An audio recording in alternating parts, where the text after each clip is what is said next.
unspeakable crimes, justice cannot and must not be undone. But today is not about Ghislaine Maxwell. It's not about Jeffrey Epstein. It's about these brave women. So it feels fitting for me that our first speaker is Liz Stein. 4 weeks ago, our team at World Without Exploitation sat down with Liz, and truthfully, she was a little frustrated. She was feeling that everybody was talking about survivors, but nobody was truly listening to survivors. And we knew that needed to change. So after listening to Liz, we knew we needed to create a space and send a clear message. It is time to listen to the voices of survivors. So here we are. What Liz reminds us is that courage is contagious.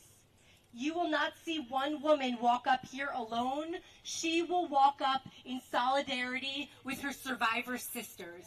And that is deliberate, because this movement is all about solidarity. When one person steps forward, we all have the courage to step forward. All right, let's do it. Liz, come on up here. Liz is joined this morning with 4 of her sisters, 4 women in our World We Survivor Training Fellowship.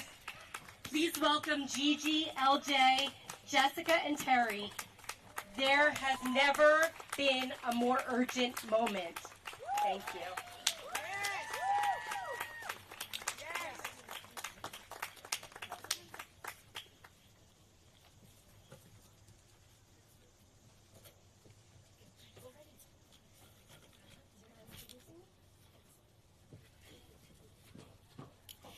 Good morning. My name is Gabrielle Prieto, and it is an honor to welcome you here today. To every survivor present and to every ally standing with us, your courage, your solidarity, and your presence are powerful. We also thank our partners, World Weed and the Coalition, for uniting this moment of hope and determination. As we gather on the Capitol Hill today, because survivors of Epstein Maxwell and countless others have said, we want to be seen, we want to be heard, and we want to be safe. This is not about politics. This is about survivor, lead, a sister in this movement, and a voice of resilience. She stands not only for herself, but for the countless others who have been silenced. Please join me in welcoming Liz Stein to the podium. Thank you.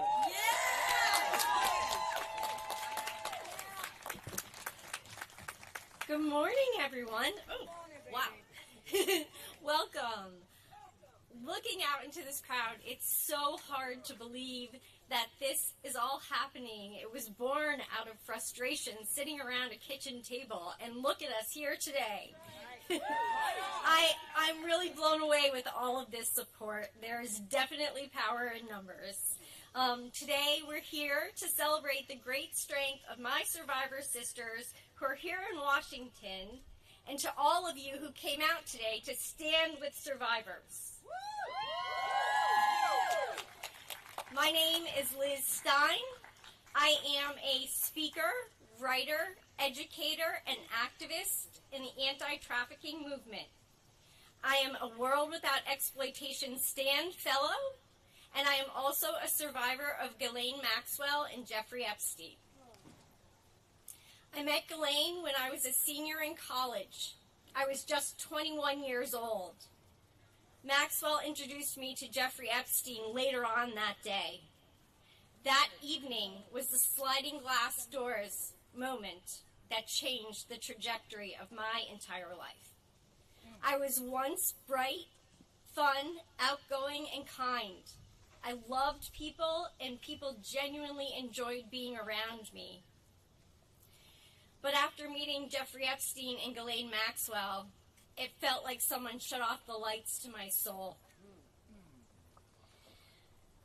Instead of pursuing my dream of going to law school after graduation, overcoming the terror and the trauma that was inflicted on me by these sex traffickers. Overcoming that became my decades-long, full-time career. As sisters, as survivors, we're initiated into a sisterhood. We're in a sorority that none of us asked to join, but we all stand here today strong, stronger together because our collective voice is powerful.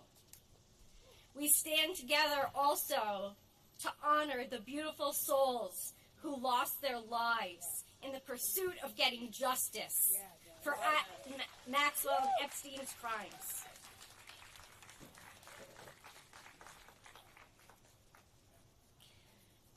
This is not a partisan issue. This is a crime, the crime of sex trafficking, and the criminals must be held accountable.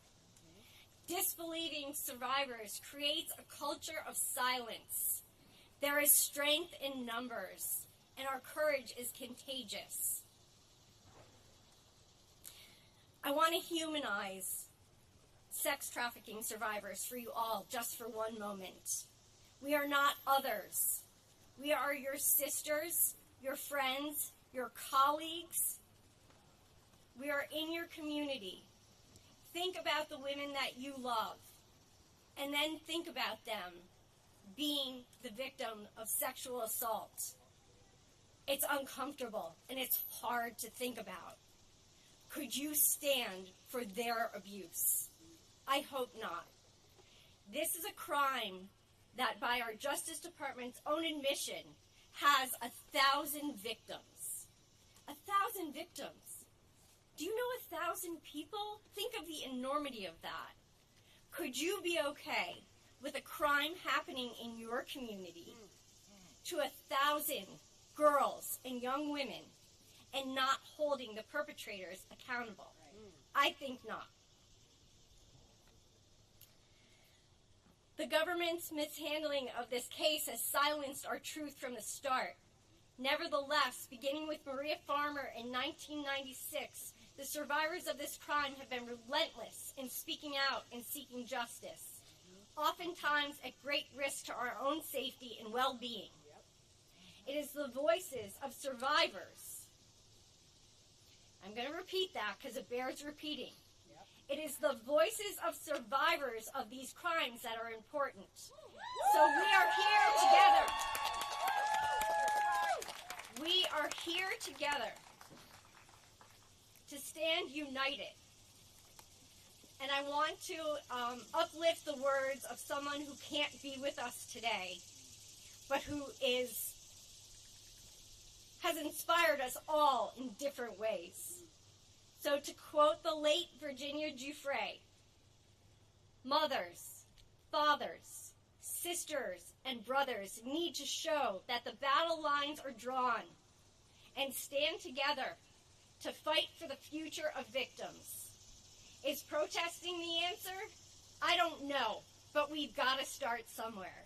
And we are here today to start somewhere.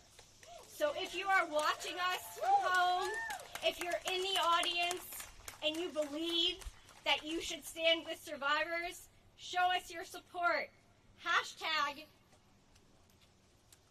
Stand with Survivors. Thank you.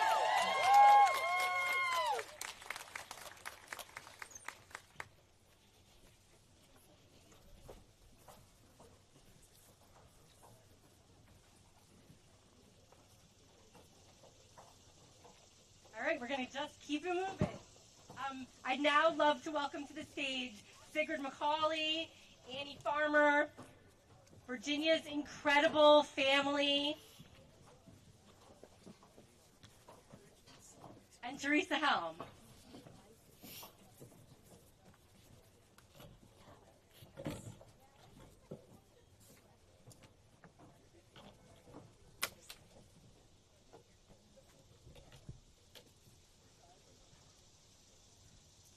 Good morning. We come together in the nation's capital at this watershed moment for survivors. They're demanding justice. They're demanding accountability. and they're demanding action. For far too long, Maxwell and Epstein committed crimes throughout our country and our world, and it's time to hold those that facilitated those crimes accountable. We've heard a lot of words for many, far too many years. It's time, finally, for action. Earlier this year, many of you know that we lost a dear friend and a client of mine, Virginia Giuffre. Her wonderful family is with us here today.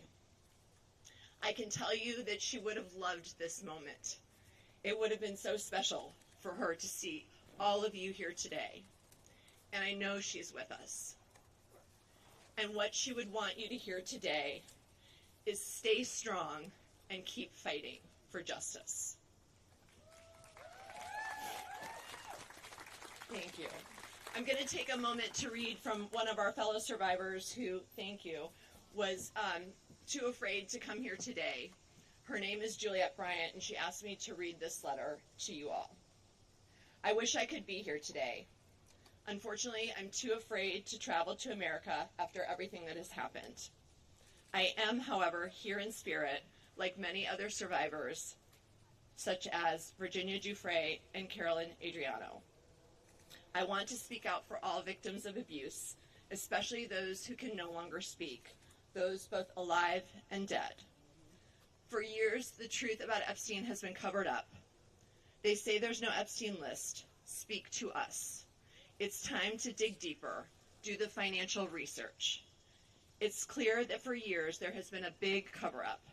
We have all been lied to. It's especially difficult for victims of Epstein to move on when it's thrown in their face daily through the media without any closure. The public has now become the victims of this as well. We have all been badly hurt by this. It's time for the truth to come out. It's time to stand up for victims of all crimes. It's time for the perpetrators to be held accountable. Thank you for being here and for standing by myself and other victims. Together we will make change. There is strength in numbers, and we will do it together. From Juliet Bryant.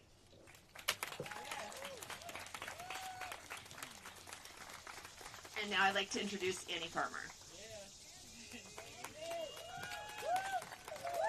Good morning, everyone. Thank you so much for being here today. Your support means more than you know.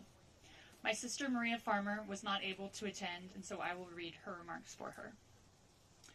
Due to the debilitating effects of the last few years of cancer treatment, I am unable to be here today.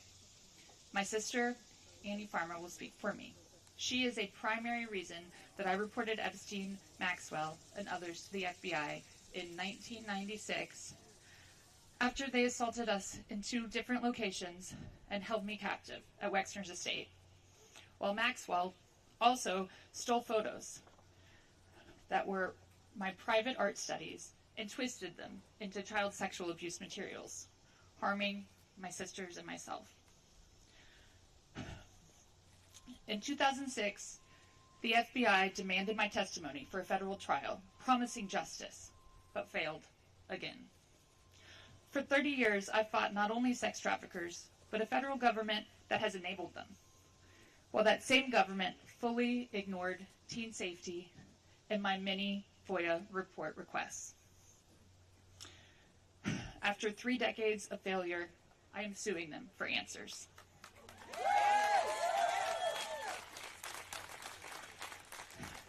Virginia Giuffre's heroism, speaking her truth, her humility, her bravery, and love ended my 14 years of fear and silence.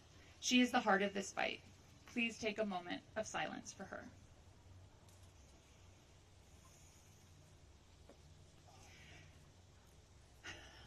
And I would just like to say, speaking for myself now, how very much it means to see this show of solidarity today.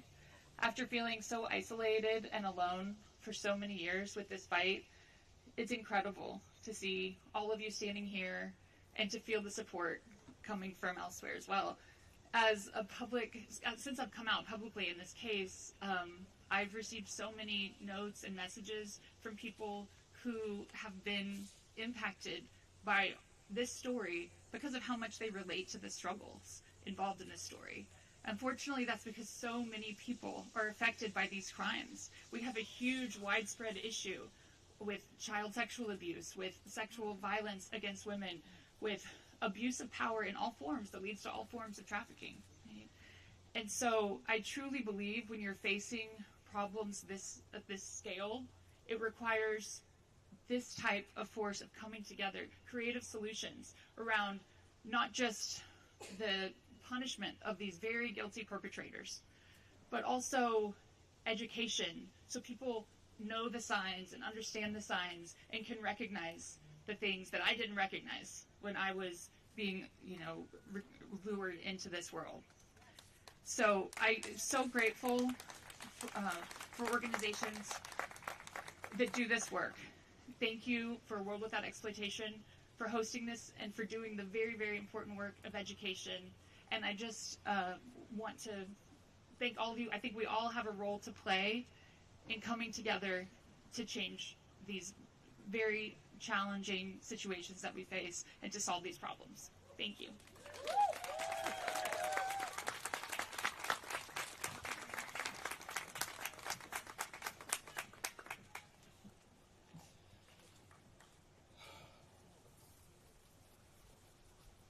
Hello, everyone.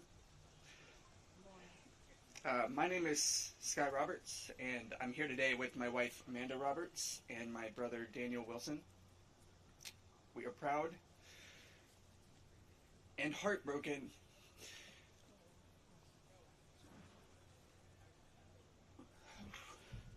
to be standing here before you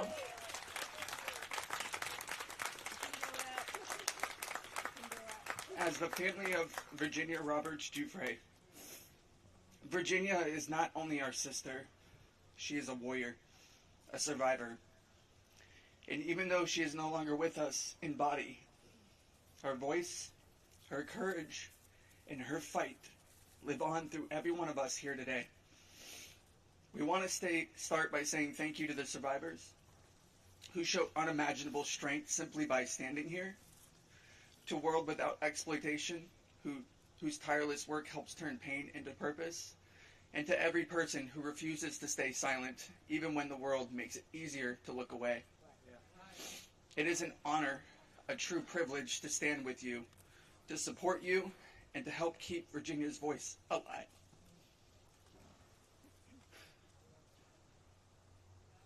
Virginia fought for truth. She fought to expose a system that allowed the wealthy, the connected, and the powerful to exploit and abuse girls and young women without consequence. She fought for every survivor who was silenced, doubted, or discarded. And she never backed down, even when the world tried to break her. Today we rally not only in her memory, but in solidarity with every survivor. We are here to say, we see you, we believe you, and we will not stop until justice is served. Because justice is not selective. It does not and must not bend to money, influence, or titles. We are here because every survivor deserves more than a headline. They deserve more than a single conviction. They deserve the full weight of the law behind them. Our demands are clear. Ghislaine Maxwell must remain in a maximum security prison for the rest of her life. No leniency, no deals, no special treatment. The Epstein documents must be unsealed. Every name, every detail, no more secrets, no more protection for those who preyed on the vulnerable.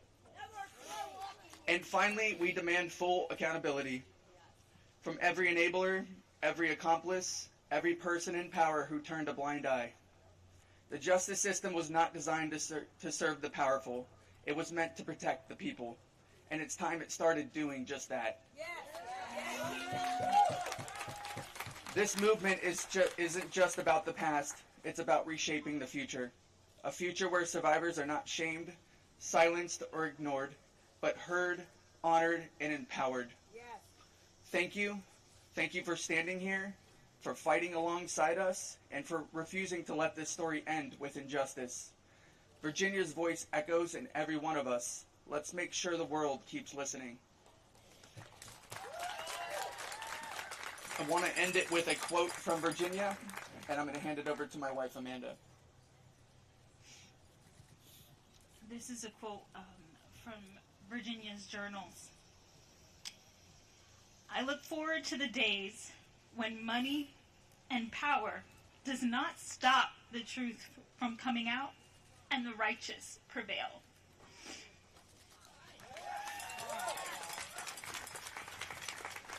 Thank you.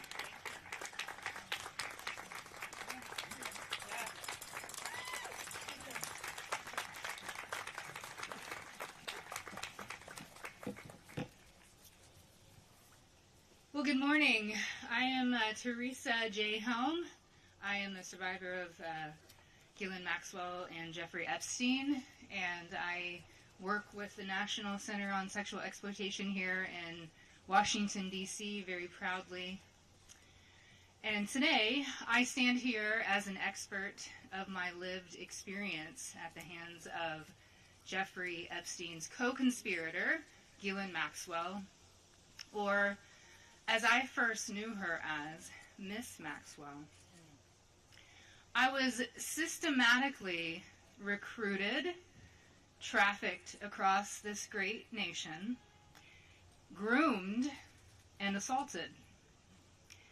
Ghislaine, it was your butler that greeted me at the front door of your beautiful home, and it was your calm, manipulative, and fraudulent demeanor that cultivated my trust. That coercive system that you have mastered was entirely endgame oriented. And that endgame was to feed the perversion of you and Giuffre through sexual violence. It was you who sent me off to the home of a monster, knowing what was waiting for me. Ghislaine Maxwell, you are the system.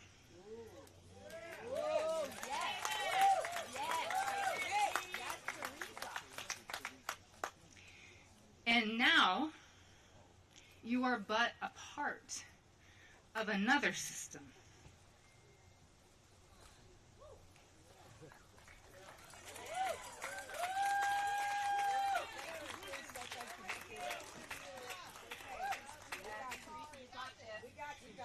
One that you've earned through your very own choices and actions. A prison system where you deserve to live for every moment of your 20-year sentence. And that alone is not enough. Systems require support. There are others that are complicit, that have caused harm to women and children, that have benefited from that harm, and as it stands in this moment, have enjoyed impunity and dodged accountability. We've heard her voice, now hear ours, loud and clear. Systems built with a root of corruption, violence, and deceit always crumble. That time is coming. Your pseudo-power has diminished. It is our time in the power of justice, of common sense. It's our system now. This is a call to action. Now is the time to sift through and get rid of the perpetrators and bad actors. This imminent shift is how our country operates. It's how we will secure this nation's future.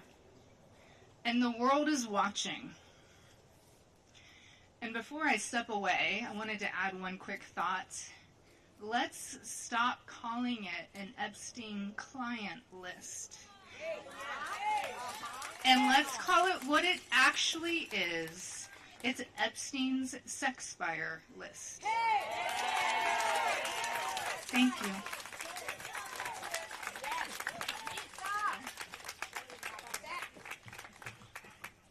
I'm so proud and honored to be here today. My name is Lisa Phillips, and I am the host of award-winning podcast From Now On, where I interview survivors. In the year 2000, I was taken to Jeffrey Epstein's island while on a photo shoot in the Caribbean.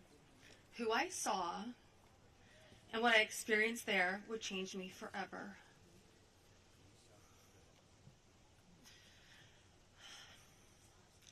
For months, I had to avoid Giuffre, but he told me that if I wanted to succeed as a Ford model, he could make it happen. And he was right. He introduced me to Katie Ford and many others in the entertainment business. His grip on the modeling business was undeniable. Not just the Ford family, but Victoria's Secret, Faith Cates, Jean-Luc Brunel, Victoria's Secret. Epstein's reach went to the very top of fashion.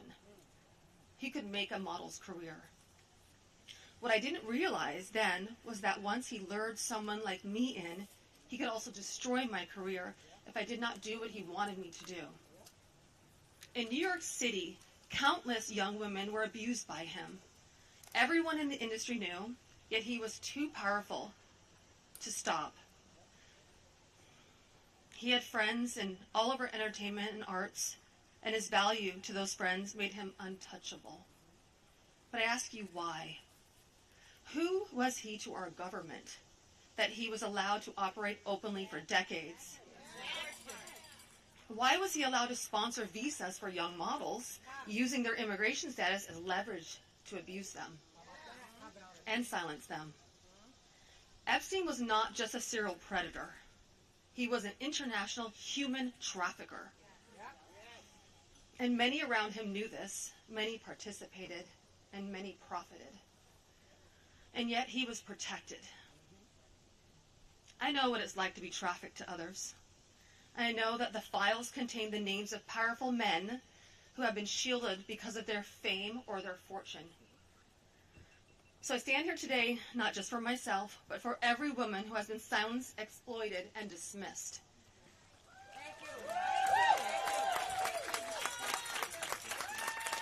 Thank you. And we are not asking for pity. We are demanding accountability.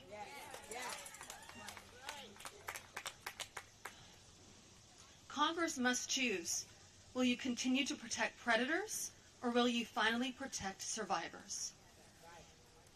Transparency is justice. Release the files, end the secrecy, and stand with us in declaring that no one, no billionaires, no politicians, not world leaders, is above the law.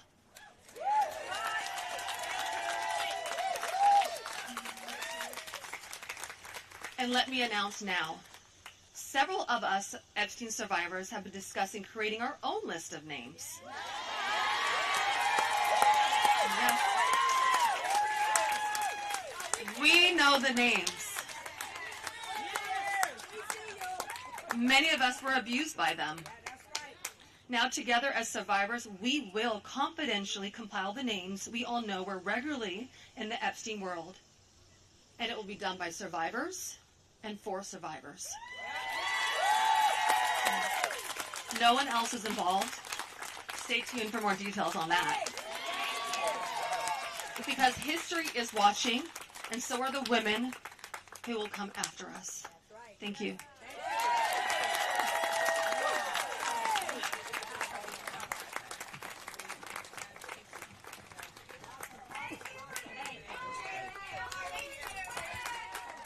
If that's not bravery, I do not know what is. Woo! Okay, we're bringing up another group of women. Ashley, Danny, Jess, Haley, and Wendy. Come on up. Here we go.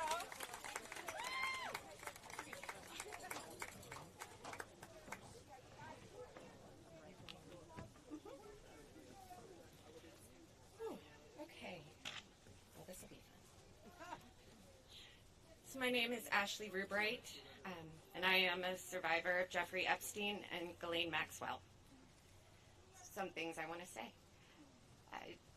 To any survivors out there who feel like they don't matter, it doesn't matter if you went once or countless times. We were groomed, we were manipulated, and we were taken advantage of. For decades, survivors have been suffocated by speculation. We've been mocked, we've been doubted, we've been re-traumatized, while those responsible hide in secrecy. Why don't we deserve justice? This is not partisan. However, this is very political, as the only path to justice is through our political system. And this is about justice. This is about accountability. This is about protecting the innocence of our children and honoring the dignity of survivors. Everywhere we turn, the story follows us. It's in headlines, jokes, music, grocery store checkout lines, random conversations that you hear people having in restaurants.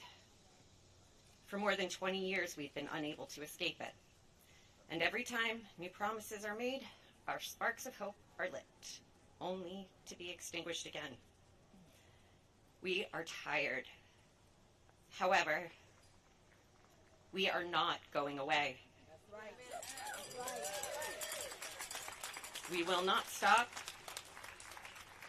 or give up, and we will be on the front lines of this battle. We are no longer scared. And let's be clear, there were so many enabling adults. Those enablers actively turned a blind eye, and they are the greatest danger. Yes. And you know who you are, as do we. You allowed us to be abused for a fat check and a cushy life, which you still have.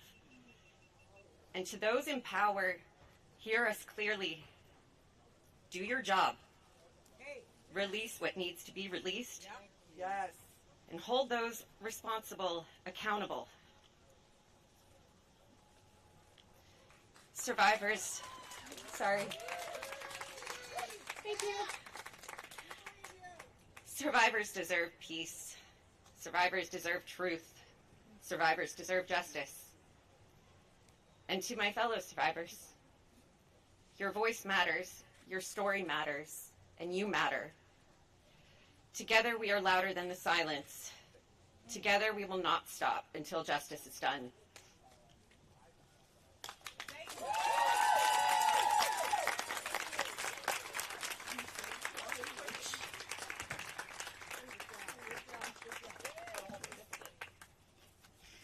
Good afternoon.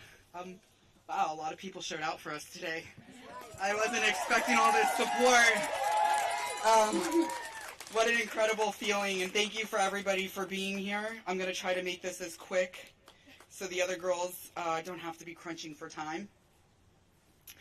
My name is Haley Robson. I came out in 2019 on the documentary Filthy Rich. I have been very focused on bringing more awareness to all of the survivors. I am so proud to stand with them. I am so proud to be up here to support them because they deserve all the love and support. And I just want to say to the women who chose this moment to come out for the very first time about your abuse, I cannot think of a more important, greater purpose in life than to stand in solidarity when time is against us, when the politicians have made us an enemy, when the world is watching and everybody is hoping for some type of result.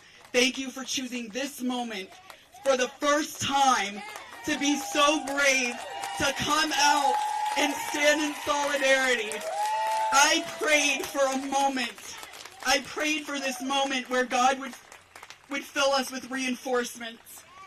I want to acknowledge all the women, unfortunately, that couldn't be here today, because I think that is the only list of real great importance, and we should never forget the voices that were not only silenced, but that are not here today, and we should never forget the sacrifices that they made. So today I would like to take a moment for Virginia, Sky, Danielle, and Carolyn. Their voices were just as powerful, and they were silenced just as much. And for some reason, I can feel their spirit, especially Virginia's today. She would be so proud, and she would be so beside herself to see this one moment we have all came together to unite. And for our government, and for the politicians who have taken our trauma and have weaponized it against us, making it unbearable, making it unlivable, making it hard to move on in a life that we wish to live in happiness and joy and peace and injustice that can only come from within at this point. And we have gotten to this point. Shame on you. Shame on you for using our trauma to weaponize this moment. We are not going to be fooled by your trickery. We are not going to be fooled by the lies, by the conspiracy theories. We are the keys to this situation. We have the truth. And the FBI knows the truth. The government knows the truth. You may pull the wool over the sheep's eyes, but we are the keys. We know who was involved. We know the game. We know the players. And we are sitting here for 20 years waiting for you to get up and do something. Well, guess what? Your time is up, and now we're doing it.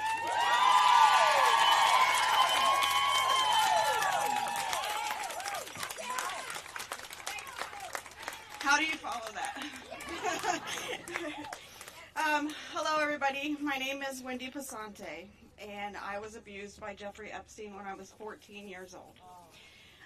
I'm not here to relive what happened. I'm here to be counted and to make sure others are counted too. I once believed my silence was strength. Hold it together. Don't draw attention. Today I know that strength sounds like my voice. It sounds like everybody's voice is up here. Silence only protects predators, not children. People ask, what about the victims? We're here. We're here today, and there's more of us. I stand with many who are still finding their words. I live in a world where being understood is a struggle, where people in power would rather sweep us under the rug in hopes that we'll go away. We won't. Being a survivor is not a headline. It's our life. We have to live it. It's panic in a grocery store. It's smiling at work while my hands tremble. It's waking up at 3 a.m. with my heart racing and not knowing why. It's living with PTSD, anxiety, and depression, and your nervous system's on guard at all times, even in the safest room around the safest people. Healing isn't tidy. It's therapy. It's wait lists. It's trying a medication and trying again, over and over, for years. It's setting boundaries with some people who won't understand. Survival isn't weakness, it's wisdom we've earned. If you are a survivor hearing me, your voice is never too late, too much, or too little. If all you could do was show up today, you're already trying to make a difference. You do not owe anyone your story. You are owed safety, care, and belief. Your breath is proof that harm does not get the last word. I'm not asking anyone to take a political side. I really don't even follow a lot of politics. I'm asking you to take a stand in solidarity. Protect the vulnerable, not the powerful. Protect children and survivors, not titles and reputations. Our silence doesn't keep us safe. And I hope today's courage from all of us ladies can help someone else be safer tomorrow. We are here and we refuse to be erased. So thank you guys for listening to all of us and being here today.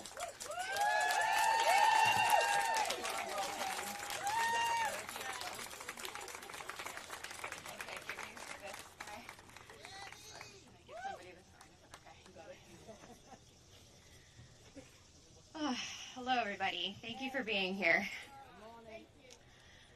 As I stand here today and look around, I want to acknowledge what it feels like to be in the presence of these incredibly brave, powerful women that I stand up here with. I am so empowered by each and every one of your fortitude and I am following in the brave footsteps of those that came before me. While we each have our own stories and walk down different paths of life, we are bonded together as survivors. When I look into these beautiful faces, I am reminded that we all started our journeys with big hopes and dreams. Jeffrey Epstein and his co-conspirator, Ghislaine Maxwell, stole and systematically destroyed those dreams. We are a mosaic of shattered hopes and dreams at their hands. As an aspiring dancer, the manipulation came in forms of offering me dance studio space, discussing opportunities to meet with ballet masters, and aiding a very ill family member of mine, none of which would ever come to pass. Instead, I was left in a cycle of abuse that wore me down and broke me. When it happened, I would have to completely disassociate.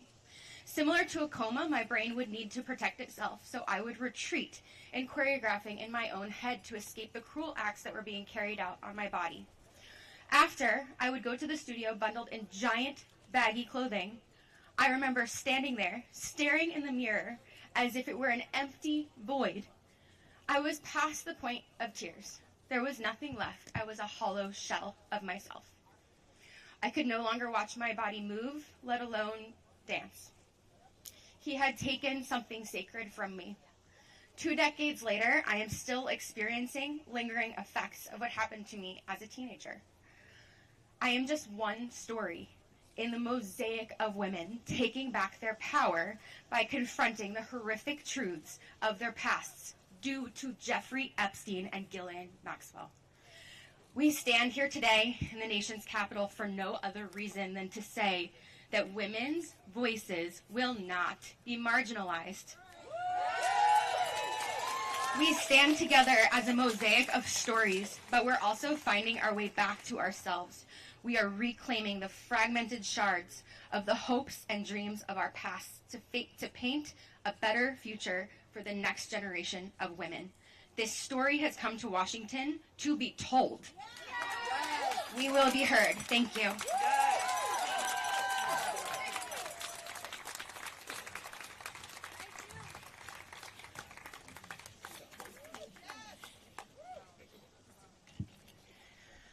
My name is Jess Michaels, and I'm a 1991 Jeffrey Epstein survivor. 27 years. For 27 years, I thought I was the only one that Jeffrey Epstein raped. I believed I was alone, and I was kept silent by the shame that was inside me and by the fear outside in the world. But I wasn't the only one. None of us were. And what once kept us silent now fuels that fire and the power of our voices. We are not the footnotes in some infamous predator's tabloid article. We are the experts and the subjects of this story. Yes. We are the proof that fear did not break us. Yes. And we don't just speak for ourselves, but for every survivor whose story is still unspoken. Yes. For those not with us today. For Virginia, whose courage lit the path and opened the door for us to walk through. This is what power looks like. Survivors united, voices joined, refusing to be dismissed. Know this, justice and accountability are not favors from the powerful. They are obligations decades overdue. This moment began with Epstein's crimes, but it's going to be remembered for survivors demanding justice, demanding truth, demanding accountability, and we will not stop until survivor voices shape justice, transform culture, and define the future. We are no longer whispers. We are one powerful voice too loud to ignore, and we will never be silenced again. Thank you.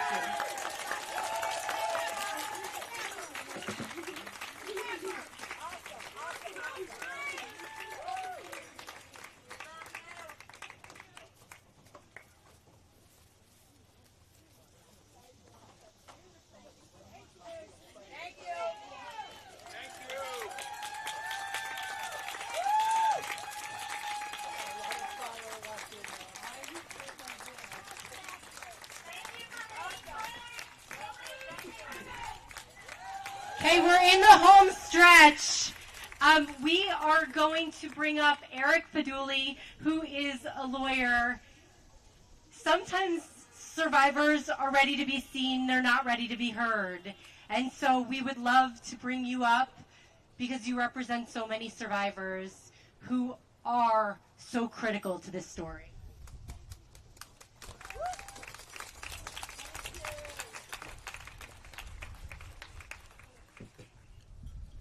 Good morning, everyone. My name is Eric Fidali, and I've had the privilege of representing up to 11 survivors of Jeffrey Epstein, and one of them is standing next to me here today. This is Rosa.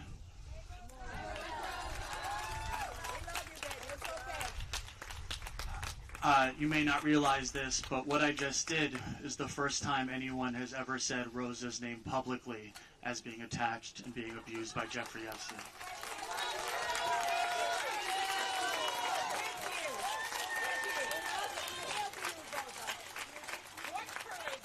And this is also the first time she has ever appeared publicly as a survivor of Jeffrey Epstein. And I say that because it was last night that she flew into Washington, D.C., inspired by the solidarity of all of you, by the compassion of all of you, and by the courage of all of you to be here today.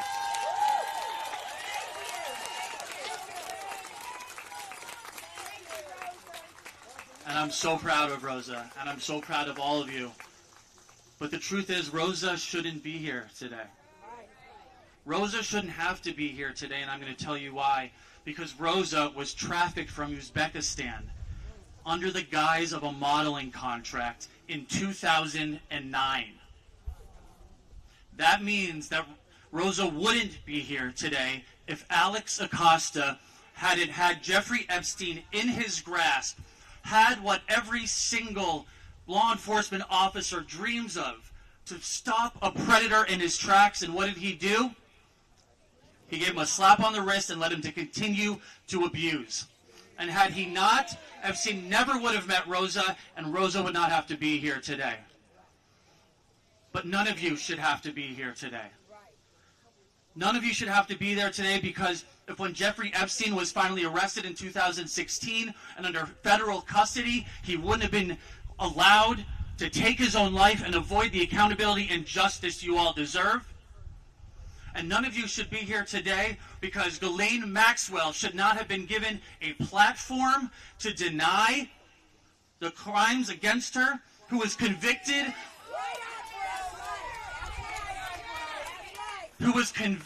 of trafficking and tricking 14-year-old girls. She should not have been given a platform, and she should not have been rewarded after that platform in a minimum security resort. And none of you should have to be here today because they should just release the files. No more slow rolling, no more meetings, no more strategy, no more interviews behind closed doors. Release the files and give you all and Rosa the accountability, the exposure, and most importantly, the closure you all deserve. Thank you.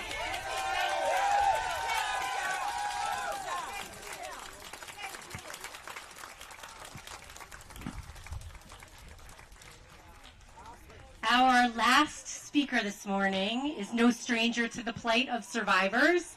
And so with that, I'd love to welcome Gloria Allred to wrap us up here.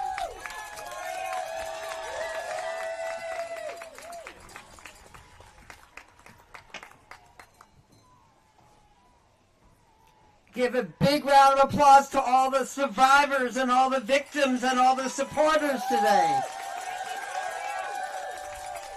I commend you, and it matters that you're here. Let me just say, your voice is important, but power only recognizes power. And for many years, we have not exercised our power in a way that helped win change. And you all and we all have been betrayed. I represent Alicia Arden and 26 other brave survivors of Jeffrey Epstein and some of Ghislaine Maxwell. And in 1997, my client Alicia Arden went to the police in Santa Monica and said that she had been the victim of sexually inappropriate conduct by Jeffrey Epstein when he invited her to be auditioning for Victoria's Secret catalog. And she went to the police, and they said, why don't you think about it before you file a police report? She thought about it and came back the following week and filed the first documented police report against Jeffrey Epstein in 1997. And you all were betrayed because there was no prosecution. Believe women. Let's hear it. Believe women. Believe women. Believe women. And then the victims and all of us were betrayed when, in Florida, Mr. Acosta made that deal, U.S. Attorney, is for the Southern District of Florida, made that deal that instead of 60 felony counts that could have been filed by the United States Attorney, 2 counts were filed by the state attorney, and Jeffrey Epstein, without having a trial, was able to go to his office every day as part of the sentence and just sleep in the jail at night for 13 months. Is that justice? No! You were betrayed. Betrayed. And then, of course, there was New York. New York, where Jeffrey Epstein was brought in, arrested. I saw him at the last hearing in federal court. And so many victims and so many survivors thought, at last there's justice. But instead of justice, there was a dead body, the Metropolitan Correctional Center, and questions are still being asked. Was it suicide? Was it homicide? But the victims never got to testify at trial and confront that sexual predator. Was that justice? No! We're overdue for justice. We're not going to be waiting for justice. We are fighting for justice. And let me tell you, no more talk of the word pedophiles, which only means a man who is attracted to children. We're not talking about pedophiles. We're talking about sexual predators and child molesters. Let's get the word in about what the crime was that they committed. Do you agree? Yes! And finally, let me just say, these predators took advantage of vulnerable children, of vulnerable adults. We know how vulnerable women can be. And they abuse their power, and they abuse their trust. And it's time to meet power with power.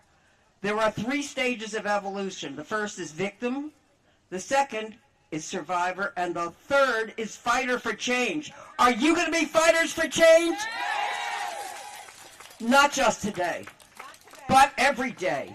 Not just in politics in Congress, but in lawsuits, in speaking to people, your co-workers, your children, your mothers. Help them, support them to stand up to win justice, because nobody has ever given women and children any rights. We've always had to fight to win them. We've had to fight to keep them. Will you fight that fight? Yes! And I leave you with this, one of my favorite sayings. Pray for the dead, and that's for Virginia Roberts and all those who didn't make it here today. Pray for the dead. But fight like hell for the living.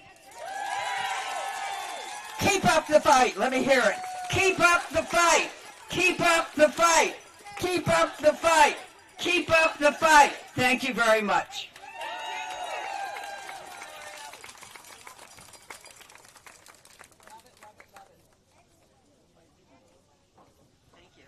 Thank you, everybody, for coming. One last unbelievable rallying cheer for all the survivors here. What do we want?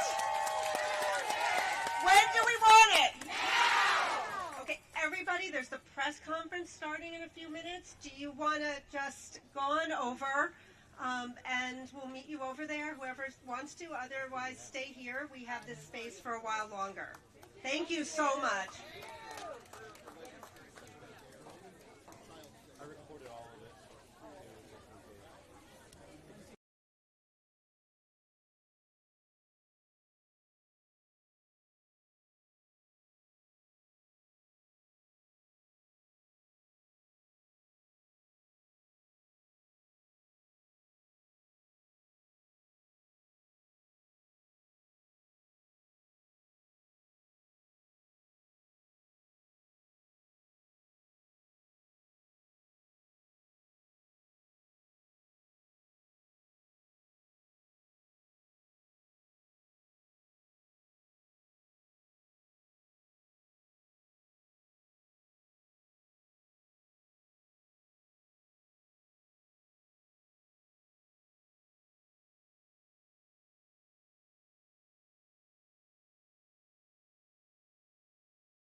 If this Congress is serious about justice, then let this moment also affirm your commitment to provide victims with the legal aid they need to confront abusers, to navigate complex systems, and to reclaim their power. Transparency must be matched by support, or else too many victims will remain silent out of fear and lack of access. The statistics demand action. Nearly 1 in 5 women in America will experience rape or attempted rape in her lifetime. Every 74 seconds, someone is sexually assaulted. Every 9 minutes, that person is a child. These are not numbers, they are people. They are your daughters, your sons, your constituents, your friends. Statistically, 1 in 5 of your families will face this nightmare. The days of sweeping this under the rug are over. We, the survivors, say no more. I want to help create a world where survivors of sexual abuse and abuse of power can come forward safely. And I ask Congress to join me in that effort, not only by passing this bill, but by ensuring that those who step forward have legal support to face their abusers and see justice done. When Judge Berman gave Epstein survivors the chance to finally speak, the world listened. After so many years, survivors were heard. That moment was historic, and so is this moment. For me, the turning point was when I had my daughter, and on the day she was born, I knew I had a responsibility to protect her and to protect all children. I have to use my voice, the voice that had been silenced by fear and shame for so many years. Make no mistake, my polished exterior is a shield hiding a wound that still bleeds. But through this wound, I have found purpose. To be part of lasting change in how we confront exploitation and abuse. And to be clear, the only motive for opposing this bill would be to conceal wrongdoing. You have a choice. Stand with the truth, or with the lies that have protected predators for decades. I am no longer weak. I am no longer powerless.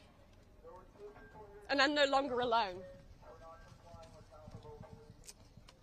And with your vote, neither will the next generation be.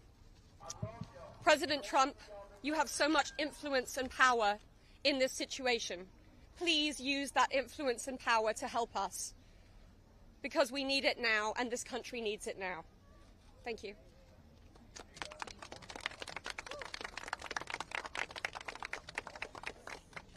Hello. My name is Annie Farmer, and I was 16 years old when I was flown to New Mexico to spend a weekend with Epstein and Maxwell. That same year, 1996, my sister, Maria Farmer, reported what happened to me there, along with reporting her own assault at their hands and their theft of sensitive photos of herself, of me, and our younger sister that she had taken for her work as a figurative painter. I am now 46 years old. 30 years later, we still do not know why that report wasn't properly investigated, or why Epstein and his associates were allowed to harm hundreds, if not thousands, of other girls and young women. We have never been told whether those images were found when they discovered a large amount of child sexual abuse material on his property. As a psychologist, I understand that when the systems meant to protect us recreate the abuse cycle, the betrayal that occurs can be just as damaging as the original trauma. This happens when survivors of these crimes are not believed, when our well-being is not weighed as heavily as those who have more resources or more privilege, and when perpetrators of these crimes are given a platform rather than the survivors of them. For so many years, it felt like Epstein's criminal behavior was an open secret. Not only did many others participate in the abuse, it is clear that many were aware of his interest in girls and very young women and chose to look the other way because it benefited them to do so. They wanted access to his circle and his money. Their choice to align with his power left those of us who had been harmed by this man and his associates feeling very isolated. I could never have imagined being here today and this chorus of support that we have all received. I have been sent so many notes and messages from people with no direct connection to this case who've expressed their solidarity with us. And I believe that is because, in part, as Anushka explained so well, this is an extremely widespread issue of child sexual abuse, of sexual exploitation, of sexual violence. This affects almost every family in some way. From my conversations with women in these last few days and from all of the support that we've received, it's very clear to me that we are not going away, we are not going to be quiet, and we are not going to give up. And I ask the American public to stand with us and not give up. At a time with record high levels of distrust in our institutions and a perception that there are two Americas, one for those with power and privilege and one for everyone else, passing this Epstein transparency bill is one important step that can be taken to prove to Americans that the government does not side with sexual perpetrators.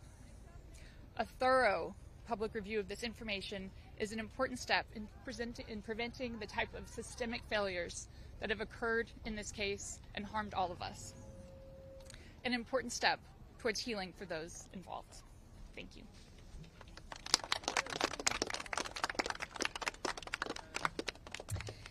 Hello, everyone. I'd like to say thank you, everyone, for being here today on this very powerful and special day for all of us here. My name is Marina Lasserta. I was minor victim 1 in federal indictment of Jeffrey Epstein in New York in 2019. I was one of dozens of girls that I personally know who were forced into Jeffrey's mansion on 9 East 71 Street in New York City when we were just kids. Today is the first time that I ever speak publicly about what happened to me. I never thought that I would find myself here. The only reason that I am here is because it feels like the people who matter in this country finally care about what we have to say. As an immigrant from Brazil, I feel empowered knowing that the little girl struggling to get by at 14 and 15 years old finally has a voice. For the first time, I feel like I matter as an American. I was only 14 years old when I met Giuffre. It was the summer of high school. I was working 3 jobs to try to support my mom and my sister when a friend of mine in the neighborhood told me that I could make $300 to give an older guy a massage. It went from a dream job to the worst nightmare. Giuffre assistant Leslie Groff would call me and tell me that I needed to be at the house so often that I ended up dropping out of high school before 9th grade. And I never went back. From 14 to 17 years old, I went and worked for Giuffre instead of receiving an education. Every day I hoped that he would offer me a real job as one of his assistants or something important. I would finally have made it big, as, like we say, the American dream. That day never came. I had no way out. I was, until he finally told me that I was too old. There are many pieces of my story that I can't remember, no matter how hard I try. The constant state of wonder causes me so much fear and so much confusion. My therapist says that my brain is just trying to protect itself, but it's so hard to begin to heal knowing that there are people out there who know more about my abuse than I do. The worst part is that the government is still in possession right now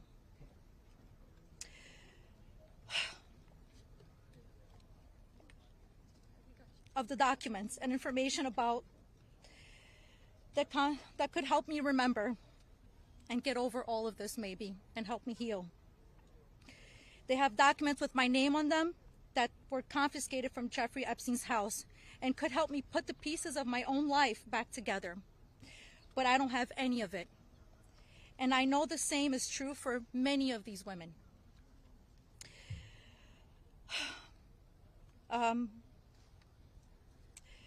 We are here to support this bill today, not only for transparency, but for the American people. But if the government is going to release these documents to the public, describing the crimes committed by Jeffrey Epstein and others, the least that they can do is give me my documents that they have about me. The other survivors deserve the same respect from our government.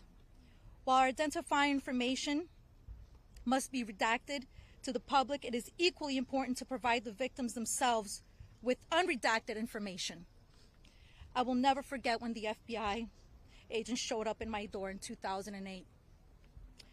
Jeffrey Epstein hired a lawyer to represent me, or more like to represent him, I like to say. I couldn't ask any questions, and I had no idea what was going on. I was terrified. Until today, I think most of us are still terrified. I thought somebody was going to kill me. I thought something was going to happen to my sister or my mother. It went further out to even maybe thinking something would happen in Brazil with my family. And then one day, the lawyer said that everything was just going to go away. Like nothing happened. I didn't need to testify. When I asked him why, he gave no explanation. That was it. So why? Why was I never called to testify then? We could have saved so many women. We could have saved so many lives from being abused. Why did he get away with it in 2008? Why was he able to go on in the abuse with hundreds of girls after the Florida investigation? Why didn't they let me testify to help stop him? Our government could have saved so many women, but Jeffrey Epstein was too important and those women didn't matter. Why? Well, we matter now. We are here today and we are speaking and we are not going to stop speaking. Today, I stand here with the women who have really helped me to find the strength to come out and come forward to share my story for the very first time. Together, we are stronger than ever. While she may not be with us, Virginia Roberts, we will continue to use our voices to strengthen yours always. Thank you.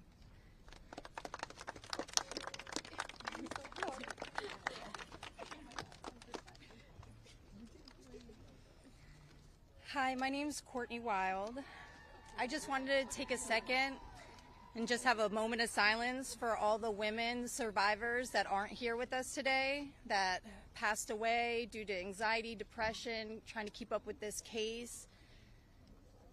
A moment of silence, please.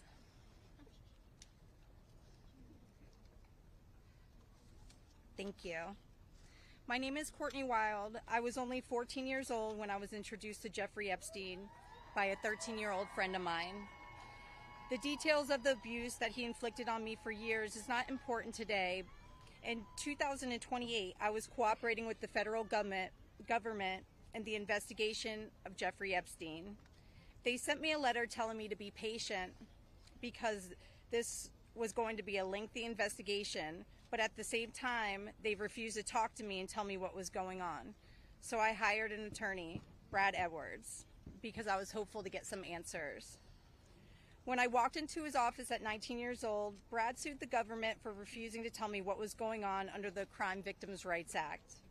The only reason anyone ever found out that the government had already given Jeffrey Epstein immunity through the non-prosecution agreement was because our lawsuit forced the government to tell us. Otherwise, nobody would even know that today. Sometimes it's hard to believe that I had to sue the United States just to learn that my abuser was given immunity. I started as Jane Doe, but I decided I was proud enough to take on our country, and I was on the right side of history. We fought the government for 10 years to prove that the government violated our rights as crime victims and the crime victims' rights in order to protect a pedophile.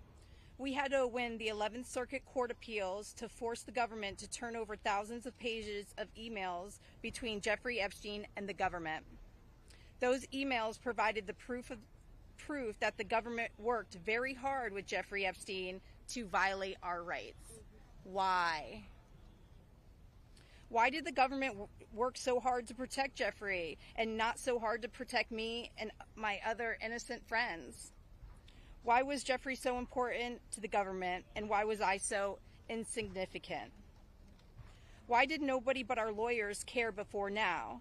It seems people have only started to care because of Twitter and politics. But I would like to say this has nothing to do with politics. This is not a blue thing or a red thing. This is an everyone thing. We can all agree on this. The injustice that has happened here, multiple, over and over. Everybody that talks about this just seems to make it worse. We need transparency. It's time for us to see beyond the curtain. Why was Giuffre Epstein so protected? Who is still being protected? And who protected them all, so the world can understand how Giuffre was able to abuse so many of us for so long. I was lucky to have Brad Edwards, Brittany Henderson, and Paul Cassell take on my case pro bono and fight fearlessly over 20 years' time.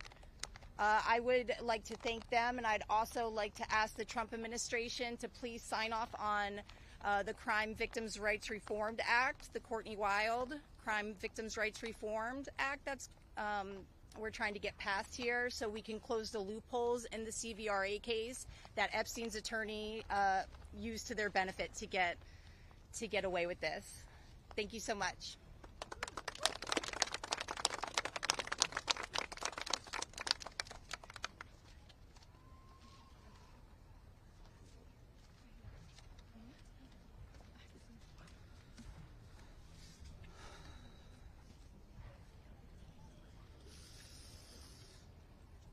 Good morning. First and foremost, we want to extend our deepest gratitude to Brad and Brittany Edwards, Congressman Massey and Kana, and above all, the brave survivors who have entrusted us with the privilege of speaking today on behalf of Virginia Roberts Giuffre as her family. We are here today because we support H.Res.581, the Epstein Files Transparency Act, in its entirety. But as much as this bill is about shining a light on truth, it's not just about the bill. This is about justice. This is about survivors. This is about justice against the rich and powerful who have stolen something from these women and many children at the time, their freedom. The freedom to live their life without mental and physical scars that have been inflicted upon them by those who thought they were untouchable. The same freedom that these monsters took from these survivors, they should never be afforded. They should never be allowed to continue their lives with impunity. Let's be clear. This is not a political issue. This is not about left or right. This is about humanity. This is about doing what's right. And this is about ensuring that the future we leave behind isn't one where the powerful can hide behind their wealth, their influence, and their money to evade justice. Our plea to you, whether you're a dad, a mom, a brother, or a sister, look your young ones in the face. Look them in the eye and tell them you didn't stand against the very people who raped, molested, and preyed upon children and young women. Tell them you were willing to negotiate a deal. Money should never be what makes something right or wrong. If you vote no, your stance will be clear. You will be choosing to stand on the side of the rich and powerful, allowing money to buy your way out of the consequence. But here's my one ask. Look these survivors in the eye and tell them why. Then, look the people of the United States in the eye and tell them why. And then, when you're alone, look yourself in the mirror and ask yourself why. Virginia said it best, and I quote, "I have physical and mental scars that will never heal. I have memories that will never go away. They say time can heal, but this won't. Not until the justice system makes an example out of these people with so-called privileges. I just call it money. The only time I can begin to heal is when their freedom is taken from them, just like they did to me and literally thousands of other victims. The survivors of this horrific abuse are watching. The American people are watching. and history is watching. Which side will you be on? Thank you.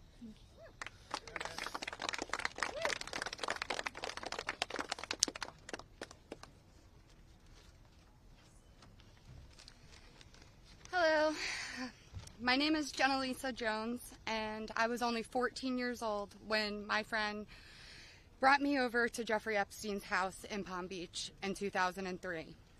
I had a terrible home life, but I was such an innocent kid then. I always did my best in school, and I had such a positive outlook on life. Until that day that I met Giuffre, I have never been more scared in my life than I was that first time that he hurt me. I remember crying the entire way home, thinking about how I couldn't ever tell anyone about what actually happened in that house. This guy was so rich and had so many pictures with so many famous people, and no one would have ever believed me if I told them. I want to thank Congressman Rowe and Congressman Thomas Massey for having me here today. It was really hard for me to find my voice and to become strong enough to speak about my abuse. I didn't come forward until 2019, and even then it was like I was afraid of a ghost. I know that I was just a little kid, but sometimes I still feel like it is my fault that this happened. Being given the opportunity to speak at the United States Capitol building about something that is so important, not just to me and the women before you, but to the entire country. Together, we can finally make a change. And that is thanks to the people like these two congressmen and their teams who actually care about the victims. If you are a member of Congress and you are listening to all of us speak here today, please really listen to us. Please vote for this bill to be passed. Please recognize how important it is for transparency relating to Jeffrey Epstein. Whether you are a Democrat or a Republican, this does not matter. This is not about sides. You are an American, and you are a person who has chosen to serve in an elected position to stand up for those you represent who cannot always stand up for themselves. We are those people. We are the Americans that you promised to protect. And we need your help. Please, President Trump, pass this bill and help us. Make us feel like our voices are finally being heard. Thank you.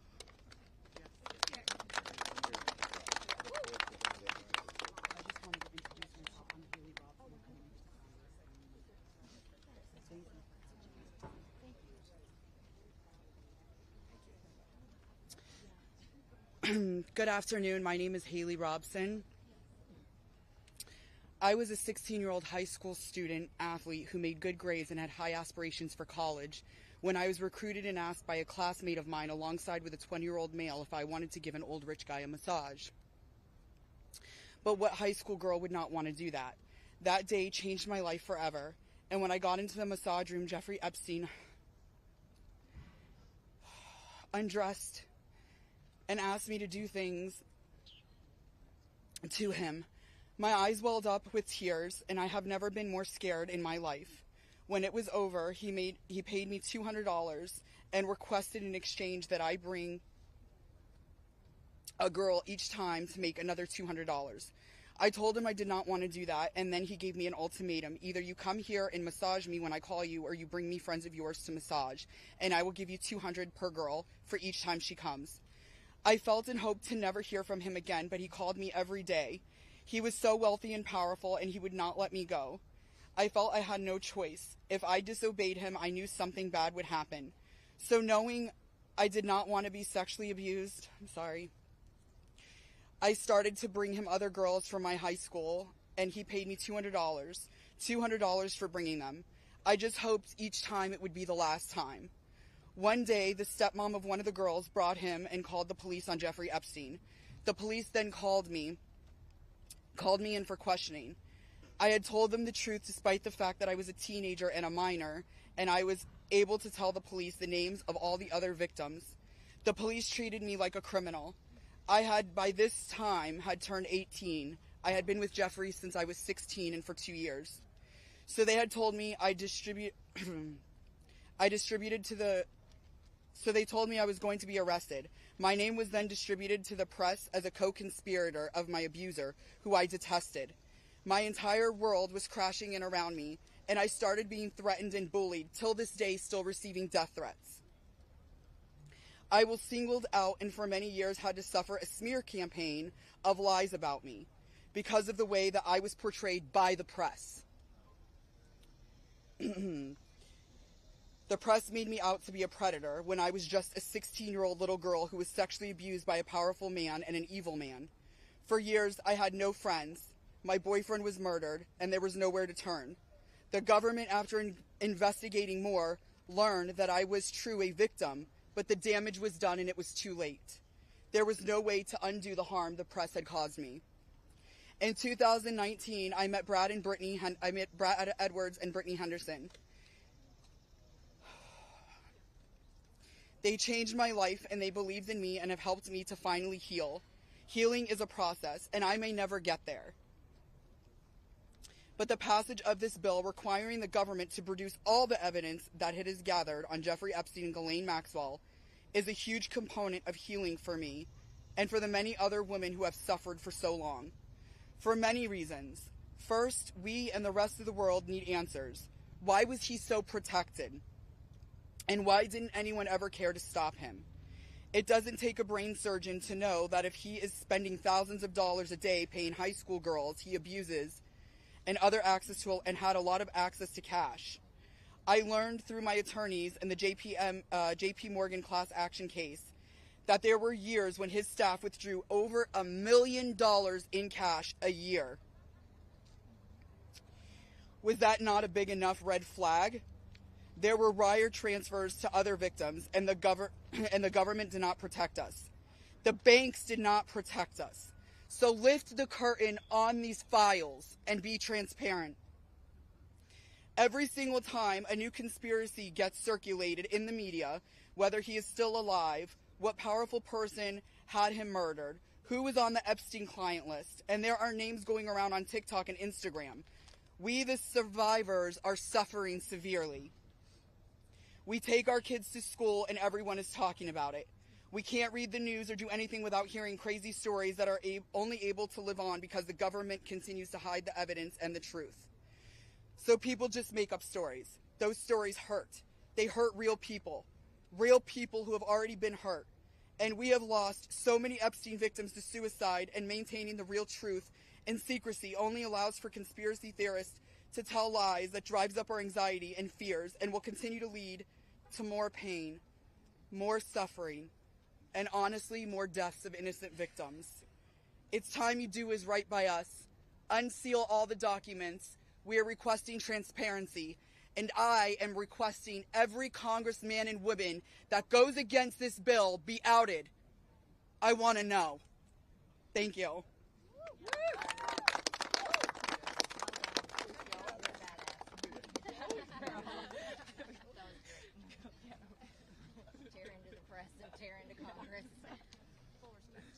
Hi there, my name is Lisa Phillips, and I'm the host of a award-nominated podcast called From Now On, a platform supporting survivors.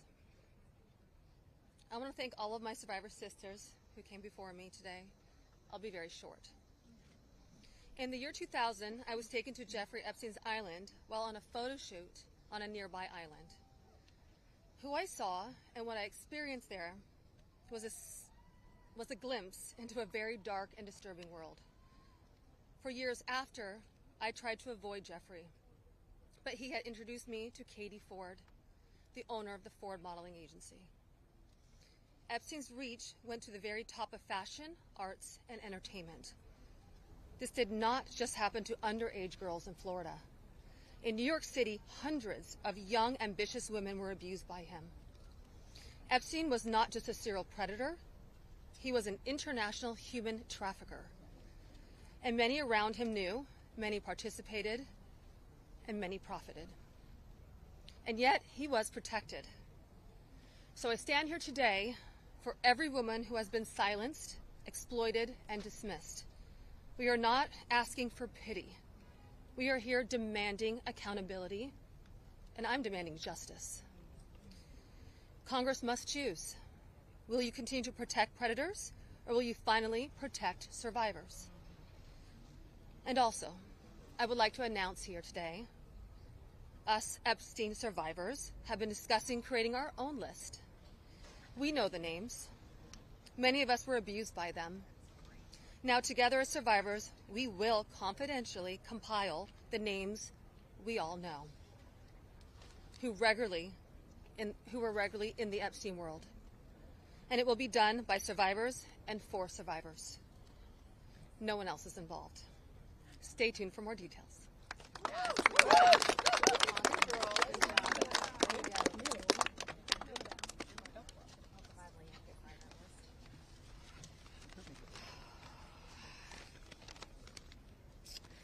Hello, my name is Shantae Davies, and I'm here before you today as a survivor of decades of pain, trauma, and betrayal at the hands of Ghislaine Maxwell and Jeffrey Epstein, and the people who enabled them, and a government that for far too long refused to help. In 2002, I was living in California, a young woman with high aspirations of becoming an actress. I was already beginning to make a name for myself in the industry. A person I trusted, someone I thought was a friend, invited me to meet a powerful woman who could help advance my career. That woman happened to be Ghislaine Maxwell. I was asked to give her a massage, though I had almost no experience, and when I did, she praised me and promised introductions to someone enormously powerful, someone who could change the course of my life, and that man was Jeffrey Epstein. At first, I was an excited young woman on top of the world. Epstein flew me to his private island. He listened to my dreams, promised to help, but his promises came with a catch. The abuse began. He told me to keep it secret. He manipulated me with quid pro quo I did not consent to, but I felt I had no one to turn to. He was too powerful.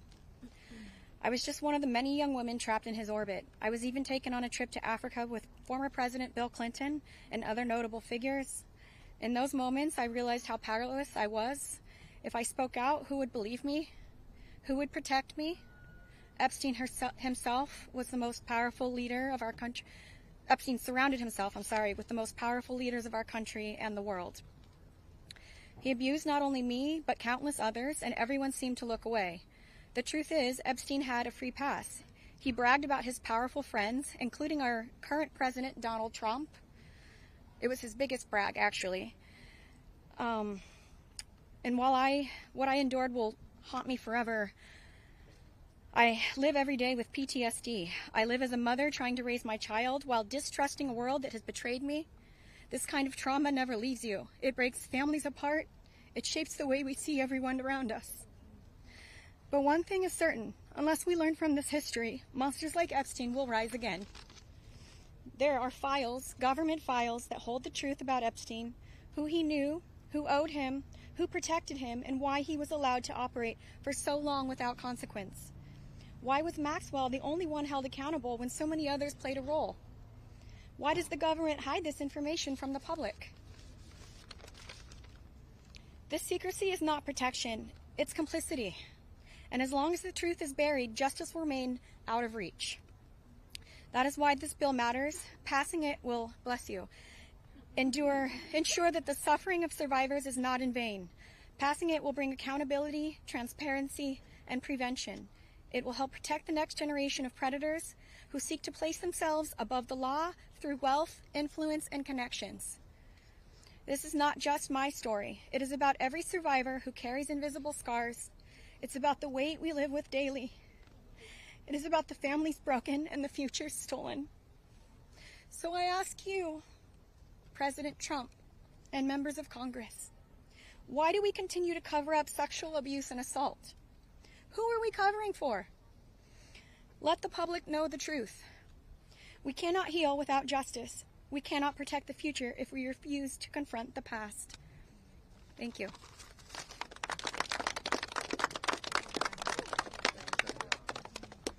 Let's just give a round of applause for all the courage and strength that the survivors have shown.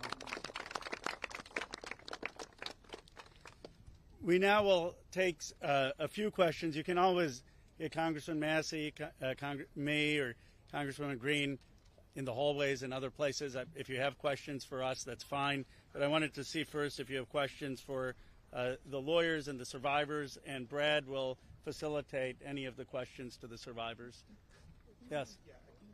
This question would be for the survivors, Mr. Edwards. The president has said that this Epstein issue is a hoax, is the words that he used. Can we get your reactions to what you think when you hear him say that? Oh, I'll answer that. Mr. President Donald J. Trump, I am a registered Republican, not that that matters because this is not political. However, I cordially invite you to the Capitol to meet me in person so you can understand this is not a hoax. We are real human beings. This is real trauma. What does it feel like emotionally to hear that? Devastating. It's being gutted from the inside out. Not that I would know what that feels like, but I imagine it's the anxiety buildup with the depression and the survival mode, and then your nervous system goes limp and ironically is shot, and it feels like you just want to explode inside because nobody, again, is understanding that this is a real situation. These women are real. We're here in person. To say that it's a hoax is just not... Please humanize us. I would like Donald J. Trump and every person in America and around the world to humanize us, to see us for who we are and to hear us for what we have to say. There is no hoax. The abuse was real. Now, what goes on behind closed doors, I can't speak for that. What happens around the world politically, I cannot speak for that. But I am here with all of these women, including our attorneys, and I would be more than happy to meet with him, and I will meet him halfway. Ms. Edwards, I wonder if any of the victims could respond to the news from recently about Ghislaine Maxwell being transferred to a lower security prison in the aftermath of speaking to Talk Live. You want that one? About her transfer to Oh, yeah. I'm happy to speak to that. We were horrified to learn that she had been transferred to a prison camp. She is someone who was found guilty by a jury of sex trafficking. She not only, we often hear that she procured women for Giuffre, which I think is a very sort of polite and minimizing term. She also participated in the abuse. She was a major architect of the scheme. And the fact that she has painted herself as a victim, I think, is disgusting. And it was horrifying, I think, to us that we were not told about her prison transfer. We found out about it in the news. Just 1 minute, I think Anushka maybe has something to say. So, Anushka DiGiorgio, I testified alongside Annie at the trial of Ghislaine Maxwell. I was horrified when I found out not only had Ghislaine Maxwell been transferred to what's called a low security. It's really is like a holiday camp, and then afterwards I got a notification from the Department of Justice telling me that this was going to happen, when it had already happened. This woman abused children.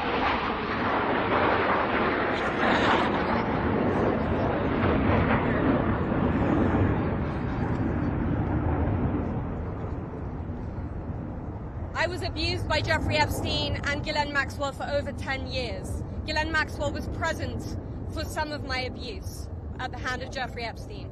She was present, she was complicit, she was enabling, and it is appalling and disgusting.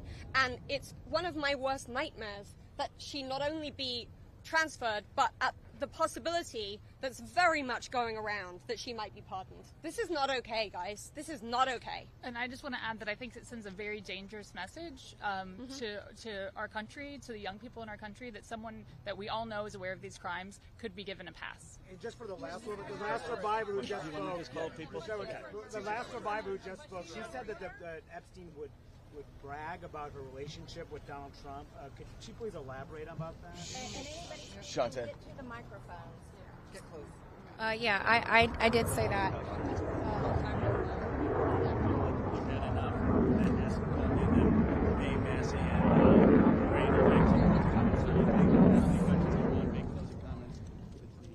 My first trip to the Palm Beach residence, I drove there from the airport with Ghislaine Maxwell, and Giuffre and Ghislaine were always very boastful about their friends, their famous or powerful friends, and his biggest brag forever was that he was very good friends with Donald Trump.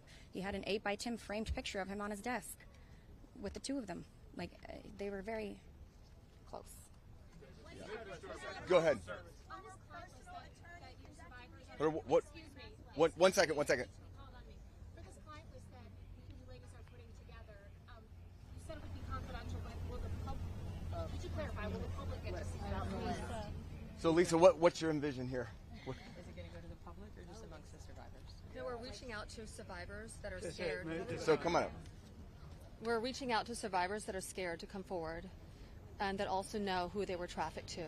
So that's the list that we're compiling. We're not quite sure, how we're going to release that, or even if we're going to, the Department of Justice needs to release the list. Right, yes. For folks at home, they might be confused. Survivors know the names. You've seen these powerful people. Why can't you say the names? Could you just explain? Why do we have to say the names when the government knows the names? And we're also scared to do so. Look what's happened to so many of the survivors that have revealed names. Yeah, I find it offensive. I think it's also worth saying that having represented, I think, between our firm and Boyce Schiller, hundreds of victims, and we've talked to them about the various people that they were farmed out to. So we've created somewhat of a list. Most of these individuals, the victims, are very scared to say these names because they could get sued, they're going to get attacked, and nobody protected them the first time. And that was against one person. So is there a list? There is a list. But just to dispel kind of the common theme here, every one of these women was abused by Jeffrey Epstein, and his scheme was to personally abuse women. When they reached a certain age, he did farm a section of them, some of them, out to some of his friends. That doesn't mean all of his friends. With that said, I'm more than happy to assist in helping create the list behind the scenes and see what we do with it. But if someone's interested, Go ahead. Hold on. I think if someone's interested in prosecuting, they may have something different to say about sharing a list. But they're not sharing a list for nothing to happen, and that's the experience that they've had for all of these years. Yeah, go ahead. Thank you, we're waiting to see the fate of this discharge petition right now as we're here. The Speaker and others have said that the people he met with yesterday had concerns about your names being released if this bill were passed. And some people I talked to today are not signing the discharge petition because they say you don't want them to. Can you clarify if that is one? Do any of the survivors here not want the bill to pass? First of all, our legislation, Ro Khanna and I went through this. We talked about this, and we were very careful to make sure that there is an exception so that personally identifiable information, not just their names, but anything they could be identified by, would not be disclosed. And can you speak to that as survivors yourself? I think all of them are on the same page. That they want everything released. Want the bill to pass. Yes, they unequivocally redact personally identifying information and release everything else. Mr. Edwards. Okay. Mr. Edwards, thank you. Uh-oh. Yeah, sure. Marina, you have stayed silent for so many years. Today, this is the first time, if we understand correctly, you have never before gone public with your story and to share this. Can you help us understand why today, why now, and why here? Well, it is not okay for us to be silenced, and it's not okay for Jeffrey Epstein and everybody else to be put on a pedestal.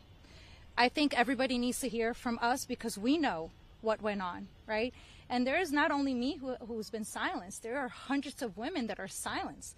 My hope is to stop this abuse for the future, right? For people that are coming up, for women. My daughter, for example, these women have daughters. They most definitely don't want that anymore. And I think mainly this is therapy for all of us too. We want to be heard. Nobody also has never asked me to speak. That's also another thing. So I can say for all of us here, we are here. We want this bill to pass. It is very important. Okay, and we need transparency. We are tired of looking at the news and seeing Jeffrey Epstein's name and saying that this is a hoax. We are tired of it. We are done. We are not going to be silenced, and I hope that my voice will bring other survivors and other victims to come along and speak up so that we can be more of a stronger voice and louder. And so what is your message to President Trump on this? Listen, I don't want to send a direct message to him. I'm already scared enough. Yeah. Just pass the vote. Listen to us. This is not a hoax. Like, it's not going to go away. And like I said on my speech earlier, we're not going to be silenced anymore. We will be speaking moving forward. Wherever we need to be, we will be, and we need to pass this. Go ahead. Thank you, sir. Jordan Conrad, Gateway Pundit. You know, for years we've heard that there's an Epstein client list or some kind of list. Now we hear from DOJ that there's no list. Question for all the victims. What do you guys think? I know you're working on your own list, but do you believe that Jeffrey Epstein had a list? Yeah. So there's not a list. Yeah. So here's what it was. Just like you heard everybody today, Jeffrey Epstein created through an organization that of enablers, of people that were on his payroll. It was a complicated scheme where others should still be investigated because they helped to enable him and operate this scheme. Without those people, he could not have done this. But the purpose was for him to personally abuse people. With that being said, certain of his friends, he farmed out certain of the women that he was exploiting too. But that wasn't the primary purpose of that scheme. And I don't think he wrote the names of those people down. There's not a list of, hey, here's all of the people that I sent females to. That's just not how that organization worked. Mr. Edwards, Agreed? Is there any evidence that Jeffrey Epstein was involved with or tied to the CIA or a foreign intelligence operation? I think that the safest thing for me to say is all files should come out, whether it is for this with the CIA, FinCEN, SEC, FBI. I'm not just making these up haphazardly. I'm giving you a roadmap where to look. So if this bill Go ahead.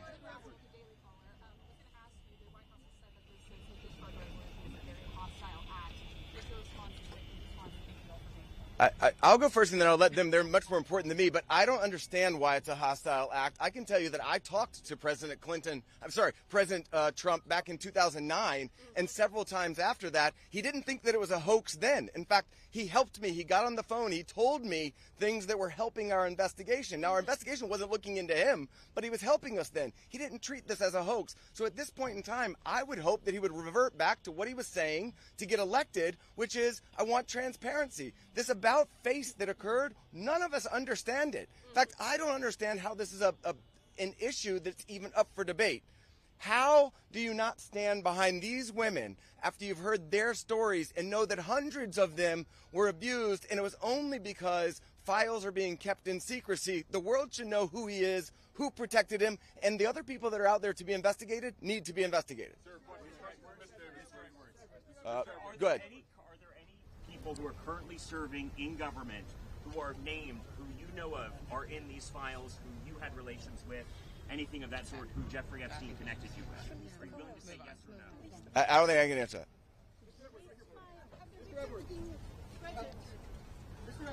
Sorry.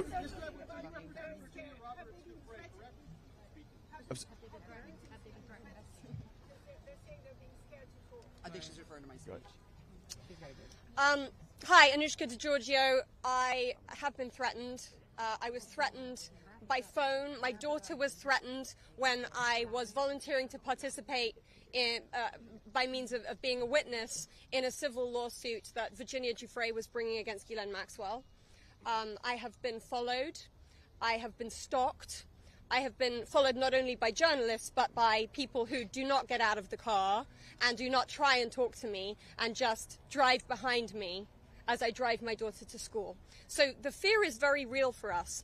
I have also been in multiple situations with both Jeffrey Epstein and Ghislaine Maxwell where they have been direct and indirect about implying and saying that if I was to talk, if I was to bring any kind of trouble, then there would be severe consequence, including death. And just to add to that, Maxwell also threatened my sister Maria Farmer. When the FBI did nothing about her initial report, we did. She reported individually at that time, and then in 2002, we spoke to a reporter at Vanity Fair, telling our stories, fearful that perhaps other people were being harmed. We were not. We believed that was going to make a difference. We believed that would be put in print, and that story was crushed. And it was because of their power. And the message that we got from that was direct threats from Maxwell to my sister about her well-being and her safety and that of our family. So I think many people have similar stories of threats. That has been a very real part of this case. Go ahead, over here.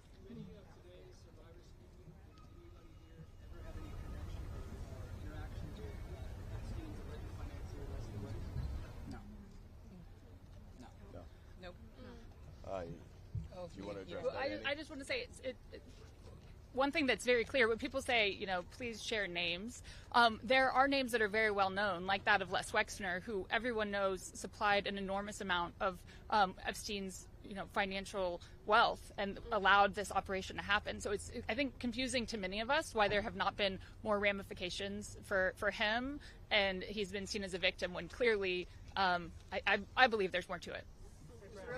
But, yep. So you represented Virginia Roberts for 3 years. She eventually had to recant the allegations that she made against Alan Dershowitz. She alleged that We're not talking. All right, next question. Next question. Thank you. Who's next? Why is it that she should be? Yeah, no, we're not answering your question. Anybody else? Go ahead. How did the victims feel about the interview that was given to Ghislaine Maxwell? There's a woman trying to say something. That's better. Okay, ma'am, I think that you had a question. When you talked in the past Oh my God. about the existence of the Epstein birthday book, have you yourself in the course of litigation seen it? I don't know that we're able to reveal what we've seen and what we have not seen by way of protective order, but my point being in that circumstance was, if anybody wants answers, there's an easy place to get it. I told you where to get it. I said the estate of Jeffrey Epstein has it. Serve a subpoena on them. They'll turn it over. And if we had served a subpoena on them in the past, they would have turned it over and we would have seen it, which I don't usually miss subpoenas like that. So there we go. Mr. Edwards, can you elaborate Go ahead. on the, just say one thing on that?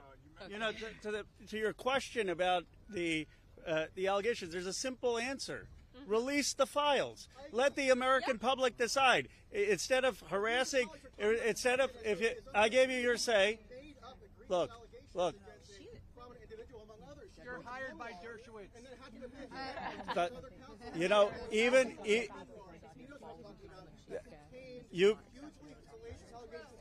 you've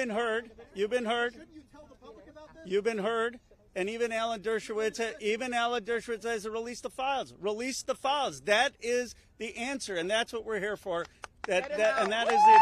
Yeah. You gotta go. You gotta go. Can you elaborate on the? Sorry.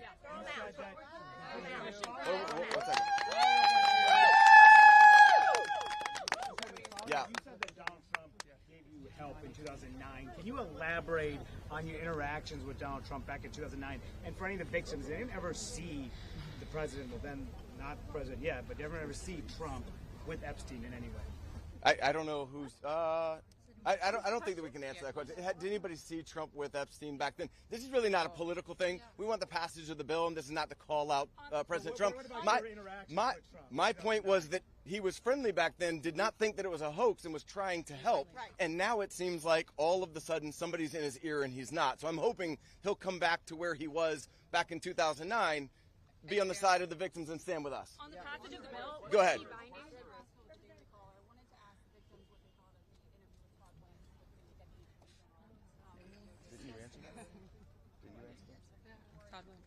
Do you want to answer it? Teresa will step up. I would, Teresa J. Helm. Happy to speak on that because what I will say is she got this airtime and platform. Her voice was elevated way before our voices were elevated here today. And that same calm, manipulative voice that she had so polite there that day with Todd Blanche was the same polite, coercive, manipulative voice that I heard as she was grooming me to then send me off to the home of Jeffrey Epstein where he would assault me.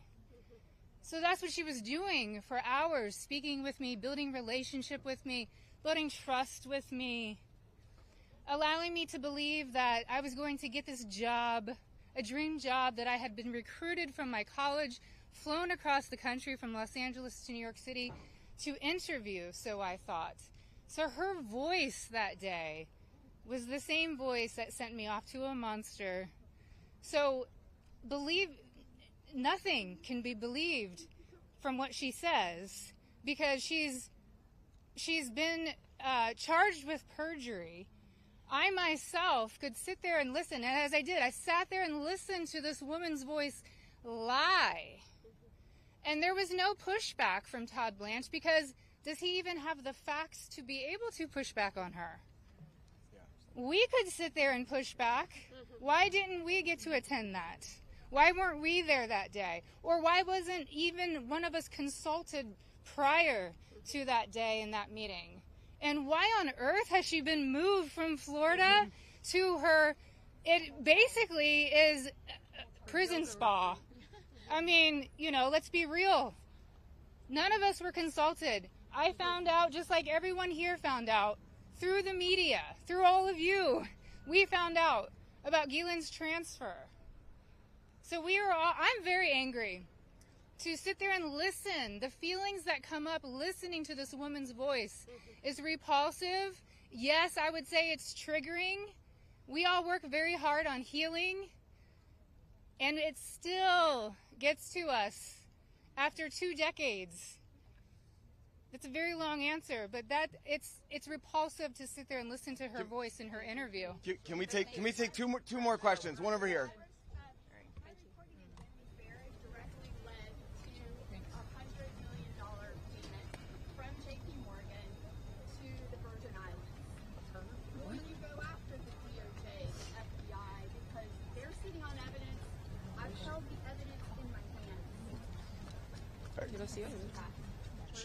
I think that there's nobody that's immune from us going after them if there's a legitimate action to take. So to the extent that that evidence exists, then show it to us, and we'll help in every way we can. We stand with the victims. Okay.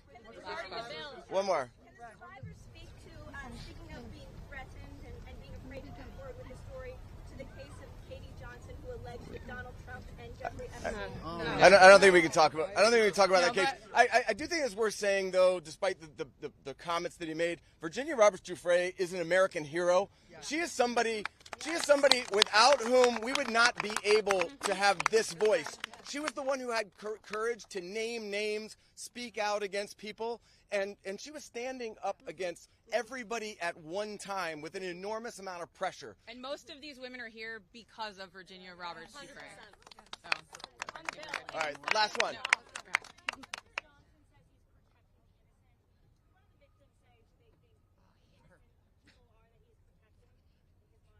Clearly not us.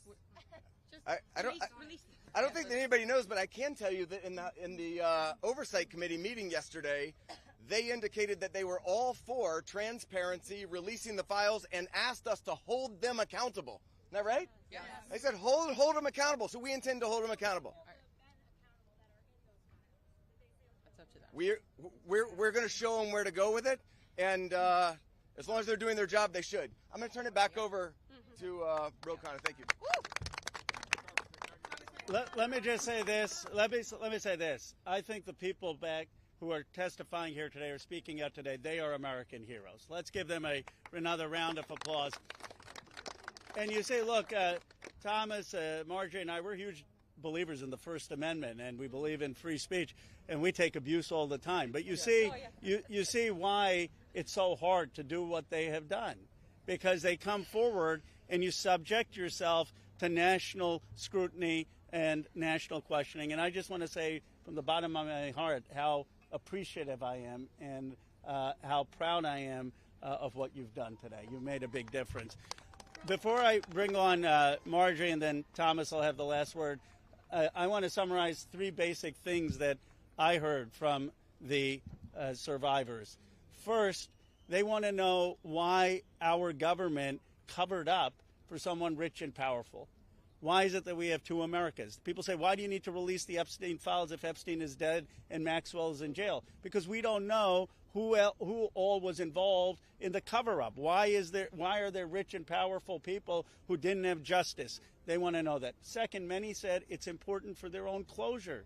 They don't know their own abuse. They want to understand what's in these files for themselves. And third, we heard that there are many others who obviously were involved. And they want to know, and the American people deserve to know, what was there in those files. I actually think they're helping us come together as a country. I've never done a press conference with Marjorie Taylor Greene before. I've done some with Tufts, but look, this country is divided and exhausted. This is one thing that we can come together on. Yes. And I was very clear with Thomas. This is not against President Trump. I would like nothing more than a Truth Social post for him after this press conference saying, just release the files. Be with Massey Kana. This is about something much deeper. It is about bringing this country together to stand for America's kids, to restore trust, and to move this country forward. So thank you to the survivors for helping us do that. Now I want to introduce Marjorie Taylor Greene. Thank you. Thank you. For everyone watching at home, I think it's important to put yourself in these women's shoes. As you're questioning, why can't they just name the names? What you don't realize is they just told their stories of being raped and being abused, being victimized, being manipulated, being coerced, and basically held in a prison of captivity of sexual abuse while they were young teenagers and extremely young, vulnerable women. And in Jeffrey Epstein's home and the places they went with him, they saw the most powerful people in the world in his pictures, and they saw him with those people. Can you imagine how terrifying it would be to name names like that? These are some of the richest, most powerful people in the world that could sue these women into poverty and homelessness. Yeah, it's a scary thing to name names, but I will tell you, I'm not afraid to name names. And so if they want to give me a list, I will walk in that Capitol on the House floor and I'll say every damn name that abused these women. I can do that for them, and I'd be proud to do it. Now, another thing, this is not about politics, and this is a boiling point in American history where the American people, just like Roe just said, there's become two Americas. There's the America for the rich and the powerful and the elite, where they never face any struggles or problems and never experience what real America goes through. And then there's forgotten America that faces all the problems and deals with all the issues and never gets justice for being sexually assaulted and raped by a monster. It shouldn't exist anymore, and people are sick of it.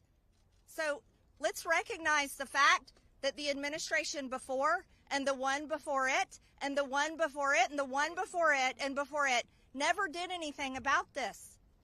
So this isn't one political party or the other. It's a culmination of everyone worked together to silence these women and protect Jeffrey Epstein and his cabal.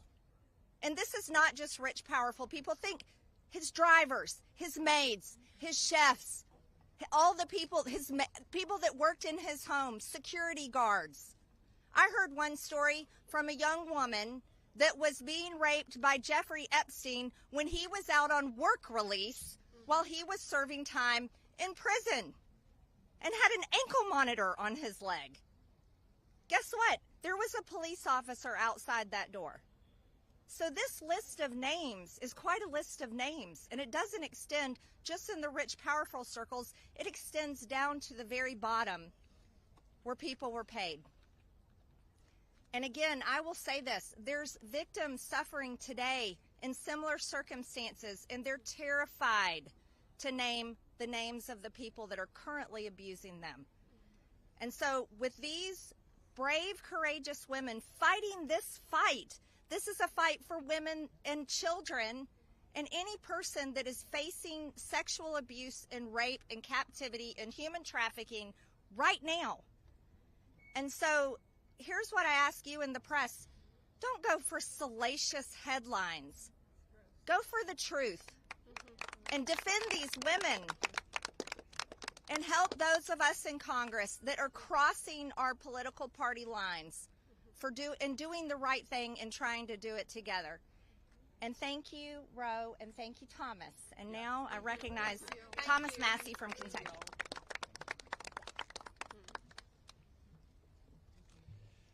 Well, there's three branches of government, and we're supposed to keep each other accountable. And that's what we're doing here today in the People's House. We're standing in front of the People's House with real people, not a hoax.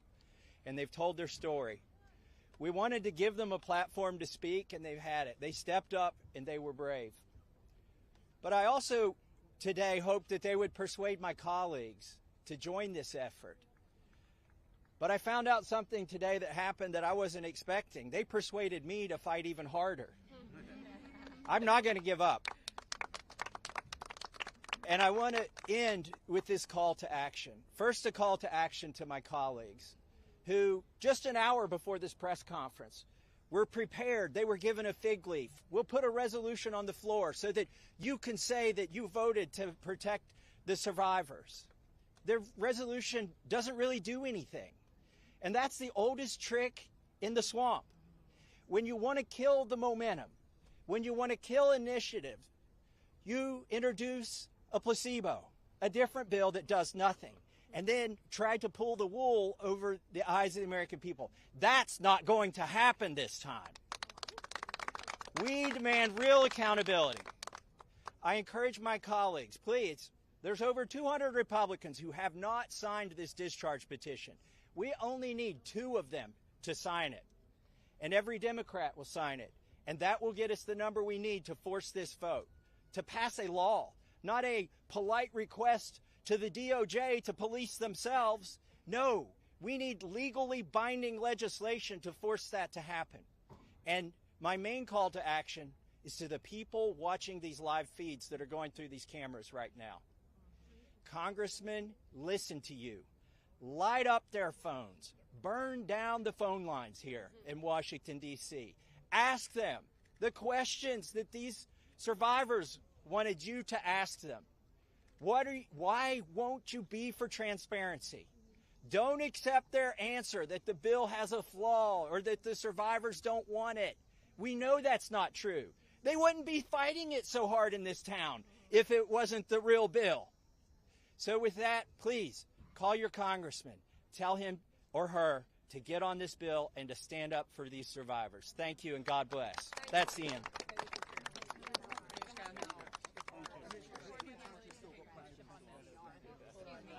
Thank you guys very much. This is unbelievable.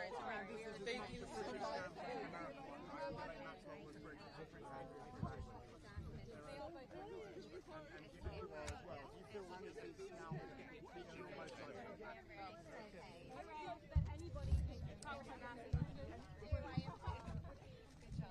Congressman Massey.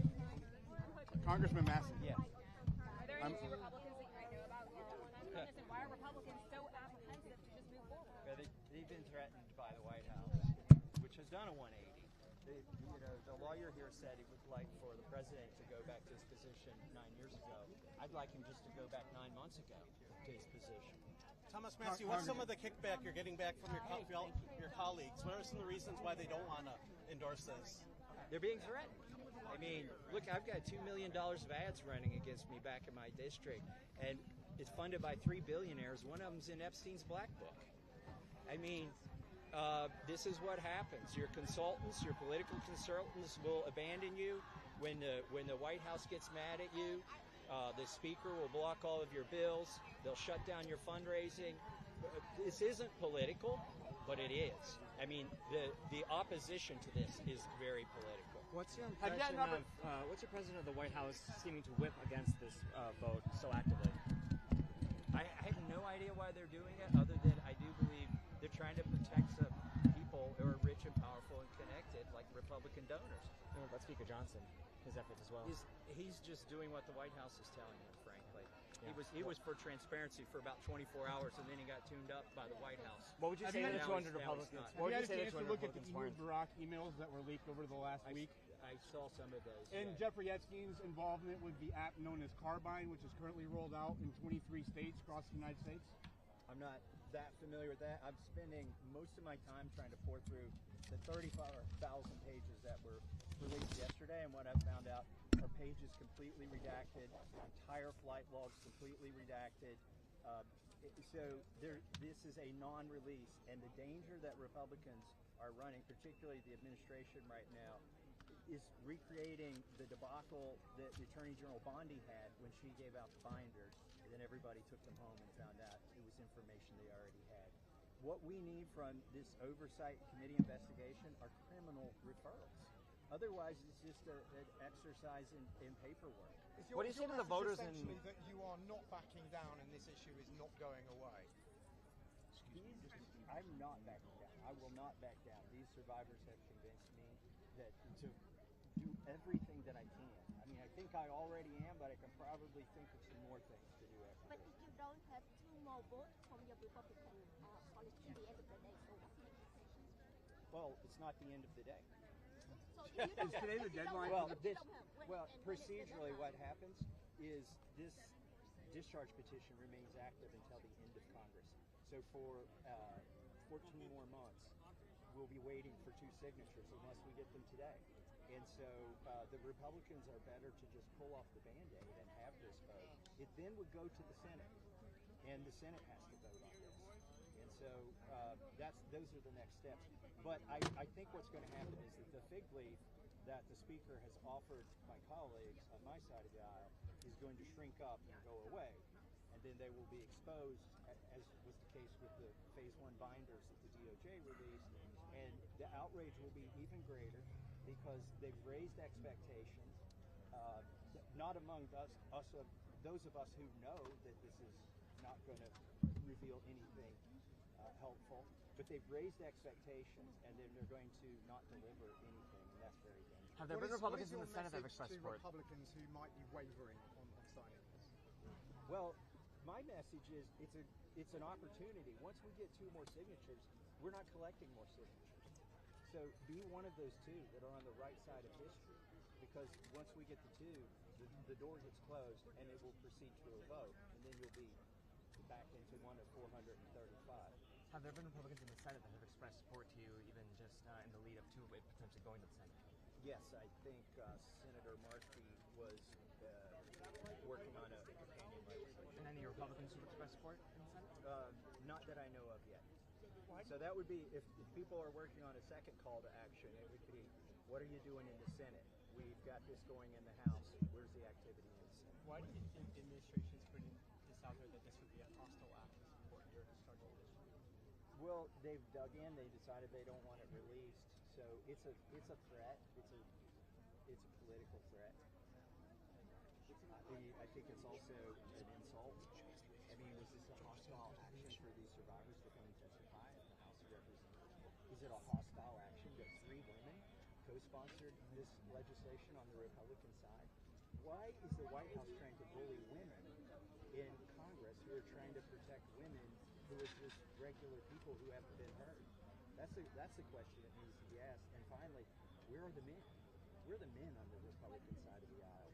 They need to step up and just basically tell the White House, look, I support your ideology at the White House, but on this issue, you're wrong. 80% of the base, 80% of the people who elected Donald Trump want these files released, and the other 20% aren't paying attention to the issue. So it's the right thing policy-wise, and it's the right thing political-wise. They just have to disassociate themselves from a few billionaire donors that they feel indebted to. Are you personally worried at all by the White House's threats against you or Representative Martin Green? No, I'm the threat that's already happened. I mean, they're already running $2 million of ads against me. It's 3 billionaires, 2 hedge fund managers. One of them is in Epstein's Black Book. Who are these billionaires? John Paulson is one of them. Paul Singer is another. And Miriam Adelson is the other. But the one who's in Epstein's Black Book is John Paulson. What conversations have you had? And by the way, those are max donors to the Speaker of the House. They're max donors to the NRCC. They're max donors to the RNC. They're max donors to Trump's campaign. These are 7- and 8-figure donors, and those are among the people who don't want these files released. What conversations have you been having with your colleagues to try to convince them to back this bill, especially with the Speaker criticizing the language? He's called this inartfully drafted. He's raised some specific criticism. What's interesting is the Speaker calls it inartfully drafted, but my staff and I were honored that he lifted 3 entire pages without changing the punctuation from my draft and put it in his draft. It was very carefully drafted and parliamentarian with the Ledge Council, who's the non-partisan group here in Congress, and among my staff. So it's most of my effort has been in basically dispelling the lies that the speaker has been compelled to tell about the legislation.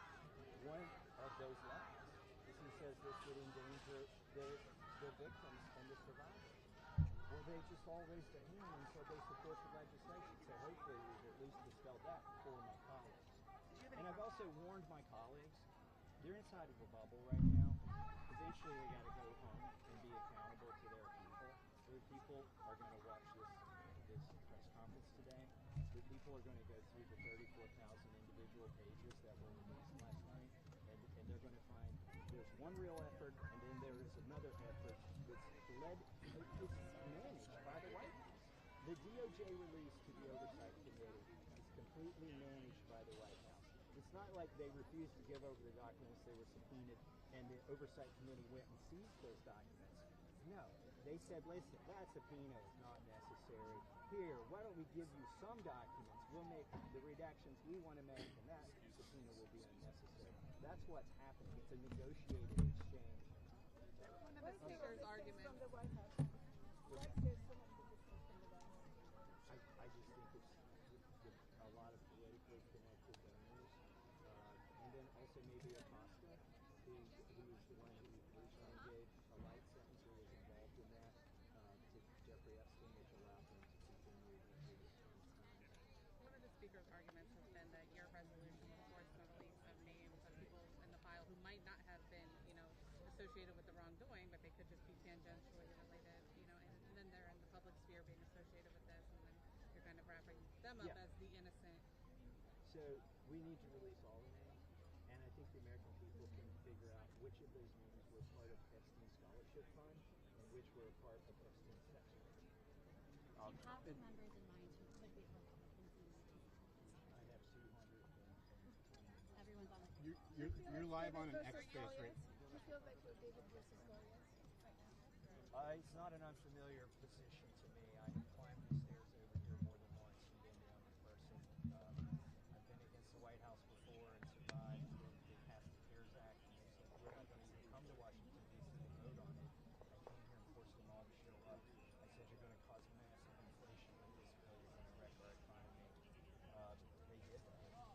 But I forced them to come here. I've been in this position before. I've been fighting with the economy before, together, on the same fights to try and expose the wars that didn't need to be started and wars that need to be ended.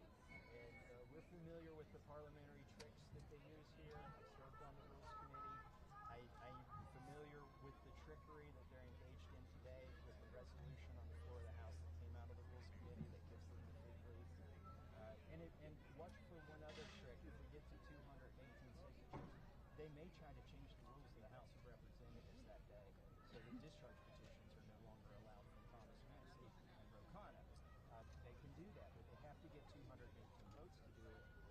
That would become the vote of record to hide the Epstein files. Mr. Messi, how many Republicans are on board now? There are 4. Myself and 3 Republican members. I want to know what the names are. Do you have hope that it will be enough? We need 2 more. I'm hopeful there'll be enough. Are you arranging the men at a variance? Before recently it was at 10, now it's I think the women are more brave in the face of the White House. And look at who the women are. They're supporters of Donald Trump. Nancy Bover, Marjorie Taylor Greene. This isn't political. I know some Democrats are trying to make it political and some Republicans are trying to make it political. Our base and even the Democrat base are all in the same place on this.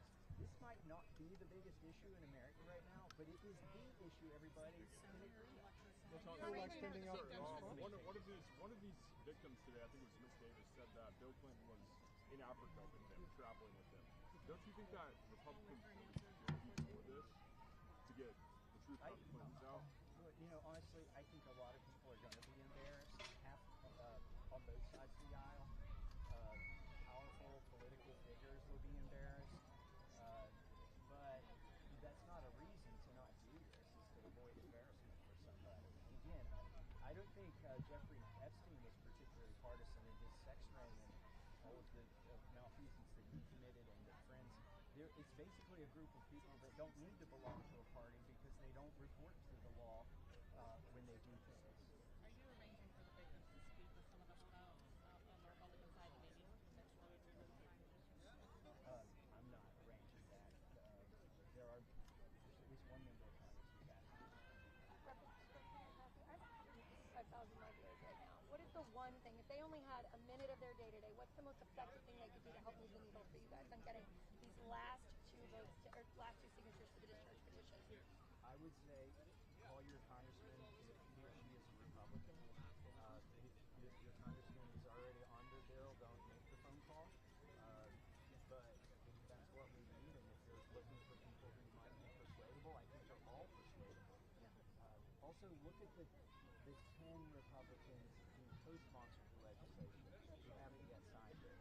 They must be under immense pressure from the White House not to sign this. They need to hear from their voters, not from other people outside of their district, only the people who can vote for them. Be polite. Don't say, I'll never vote for you again if you don't do this. And hear the 2 cents on those phone calls. And don't give up. It's going to take persistence. Does it feel like standing up against the president? Does it feel like standing up against President Trump doing this?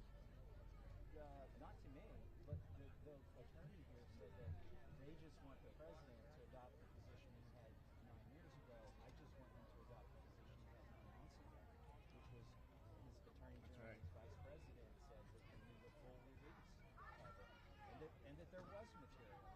You haven't been pressured to drop this.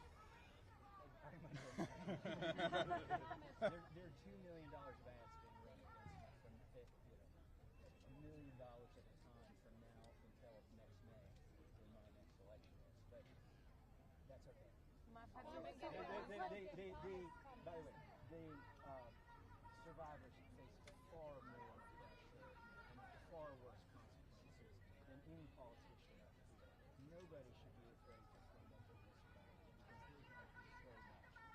It's petty to think that we're being punished politically for this. Congressman, just a quick question. That almost every member of Congress has been supported by AIPAC. For all the members that do not support your bill, will you support an independent movement to kick them out of office to replace Congress? Which was the question there? I don't support kicking all of my colleagues out of Congress. I do support them doing the right thing.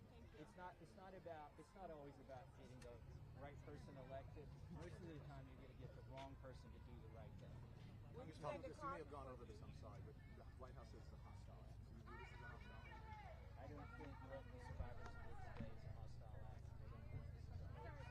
The White House has used a lot of rhetoric, which is not appropriate for this situation. It's never a hostile act. Maybe politically, it's a hostile act to some of the both parties, but I think it is a hostile act to the swamp on behalf of the situation. Are you asking or applying any pressure to other Republicans to sign off on this, and if so, who and how are you doing it? I can't apply pressure. You haven't spoken to any of them? I don't apply pressure. The only people that can apply pressure to my colleagues are the constituents, the people who can vote for them. But have you asked them personally to sign off? I've asked several of them to sign off. And who is that?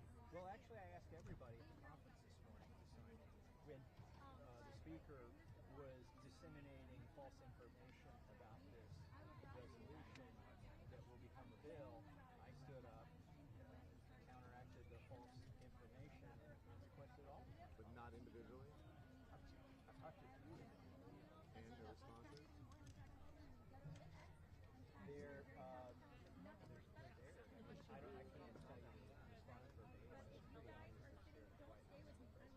Otherwise, this is politically, this is a no-brainer. It's politically a no-brainer. If they're in a tough district to win between Republicans and Democrats, independents support this. That's how you win your next election. You support this bill. If you're in a district where that's all Republicans and you know the Republican is going to win, then Republicans support this 80%.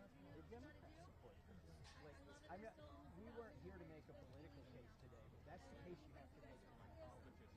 But how is it a no-brainer though, I mean, you're going to have the President of the United States and his donors coming out against him, potentially running primary. Because ultimately the donors can't vote, and the constituents are overwhelmingly supportive of this issue, so they could spend any amount of money on this issue. Well, they won't spend the money on this issue. Yeah, they'll still. All right, you guys, I'm going to try to get But you build a trust with your constituents when they see you take something on this. And I mean, people don't want to rubber stamp for a congressman. They're supportive of the president. But almost all the president's supporters know he's wrong on this issue. So you can gain a lot of credibility right now by taking out a position that's consistent with the president's position months ago. How much do you think they still care? If you hear Charlie Kirk saying, I'm not going to talk about this anymore, there's a perception among some that, Donald Trump said not to talk about this, we're not going to talk about it. How prevalent do you think that is among just your ordinary voters? I have heard congressmen, as recently as yesterday, in a closed meeting, say, don't know, don't care. Well, it's time to know, and it's time to care. And so whether it's a social media influencer, I know people are somewhat worn out on this topic. They've heard the Epstein, even the survivors talked about how they don't like it when new conspiracy theories come out that can't be dispelled because there's no release of the files. So the best way, if you're a social media influencer and you're sick of this topic, or if you're a congressman and you're sick of this topic, the best way to make it go away is to release all the files. What specifically in the bill is it that they're pushing for? Well, right now, the DOJ is basically investigating themselves. They're curating the release of all this material to the Oversight Committee. The Oversight Committee is only getting what the DOJ wants them to get. And that is why the White House or the DOJ might consider it adverse to them to pass my bill, because my bill would force them to release the material. It's not a request, it's not even a subpoena, it's a law, it's a requirement. Give us this information. When something like this happens, usually the White House will do whatever they can to distract. Let me take okay. it. Why won't other Republicans stand up for it? It's pretty simple. They're afraid of the White House. There are people at the White House that you communicate with at different levels, and at all of those levels, they are engaged on this. So the Legislative Affairs Department of the White House is engaged on this. Staff at the White House is engaged with staff, members of Congress. The President himself is engaged with members of Congress. You've also got members of Congress running for statewide elected offices, and they cannot afford to alienate the President. Maybe they could take one or two positions that are adverse to the President and still get reelected to Congress, but they feel like that's going to hurt them in a statewide campaign, where they haven't built trust with the entire state. So that's another reason I see some people are reluctant. But you're not afraid of it? Hey, so in 2023, JP Morgan Chase paid $75 million to settle claims that the bank enabled Epstein's sex trafficking claims. Is it possible these documents that Republicans and Trump are trying to prevent from coming out have important information that the banks knew about Epstein's actions? Absolutely. The first rule of any investigation is follow the money. So we got to follow the bank records. And that is one thing the Oversight Committee is doing that I applaud. Let's hope they get it out there. They can't just hold that information in their committee. Follow the money. Which accounts did it come from? Which accounts did it go to? And that's the quickest way to figure out who was doing what. When something this big happens, usually the White House will try to distract them, especially this issue. Are you worried that they're going to do that, and what do you think it might be? Well, they've already tried that. The Speaker of the House sent us on recess for 5 weeks early. I meant today, but yes. To try to make this issue go away. Today, they did a flyover of the Capitol. That flyover, I believe, was scheduled after this press conference was announced. And I don't know that they did that on purpose, but if they did, that would be highly unsuspected. There will be no limit to the weapons of mass distraction that the White House will apply to try to make this go away. But the thing is, these survivors have spoken today, some through the very voices associated with this that will not go away. We heard it from the survivors. You heard it from me. We're not going to let this issue go. And the discharge petition stays live for another 16 months until the end of Congress. Like, can you imagine just needing 1 or 2 more signatures for 14 more months? People are going to hear this at every town hall. It might not be the most important thing for everybody at the town hall, but somebody at every town hall is going to ask that question. Why didn't you sign the discharge petition? What are you hiding? Thank you for Are you surprised? I know you talked about the powerful pressure that the White House can exert on, but the fact that there are 2 efforts to do this, and your effort actually has the backing of all of the victims, are you surprised that more Republicans are not already vocally on board? Well, I made a tactical mistake. I collected 12 co-sponsors at this legislation on the Republican side of the aisle. When I didn't need any co-sponsors, I was doing it to show that here are the members of Congress most likely to sign this document when it ripens. And now that it's ripened, the White House they have a list. They have a list of 12 Republicans to follow up every day to call people in their district. I'm sure that there are ways to come like together. They're surrounded 360 degrees. I expect this is an issue that should bring everybody together. Oh yeah, absolutely. And the news that one of the survivors made today, that there is going to be an effort among them to put together a kind of list of perpetrators potentially. Is there a role for you all to play in that too? And are you going to be working hand in hand with them on whatever that looks like? Well, I was encouraged and surprised to hear that they are going to create a list. Of course, a list is not an indictment. It's not a conviction. It's not even a certainty that that person is guilty. But I think we need to start with the list and find out who on the list is guilty and what crimes did they commit. The most interesting thing I saw that was conceived today was Marjorie Taylor Greene's idea to take that lynching list and read it on the floor of the House of Representatives because we have speech or debate immunity that's guaranteed in the Constitution. So one of us, and I'd be glad to do the very same thing that she offered to do, to go to the floor of the House and read the list and not suffer any defamation cases or because that's privileged speech, you cannot be sued for what you say. You can't be held to account in any other venue like the court for anything you say on the floor of the House of Representatives. And 34,000-page document would be hard to release on the floor of the House of Representatives, but a list of 3 dozen names would not be hard to carry to the floor of the House of Representatives and read in 5 minutes, and perhaps read it every day. A lot of your colleagues in the House say they're on the fence about this bill precisely because they believe that the DOJ has been transparent, that it is being transparent, and the vast majority of the documents already have been released. With what confidence can you say that the tip of the ice, we're just looking at I'm with World Magazine, it's a Christian publication. Okay. How can you say that with a straight face? I mean, I'm just saying what they're saying. Like, I think some of them really earnestly believe the DOJ is cooperating and it has put forward what it does have. I guess my question to you and to the attorneys too would be, what does the public not know about what the DOJ You're has? a reporter, right? Yes, sir.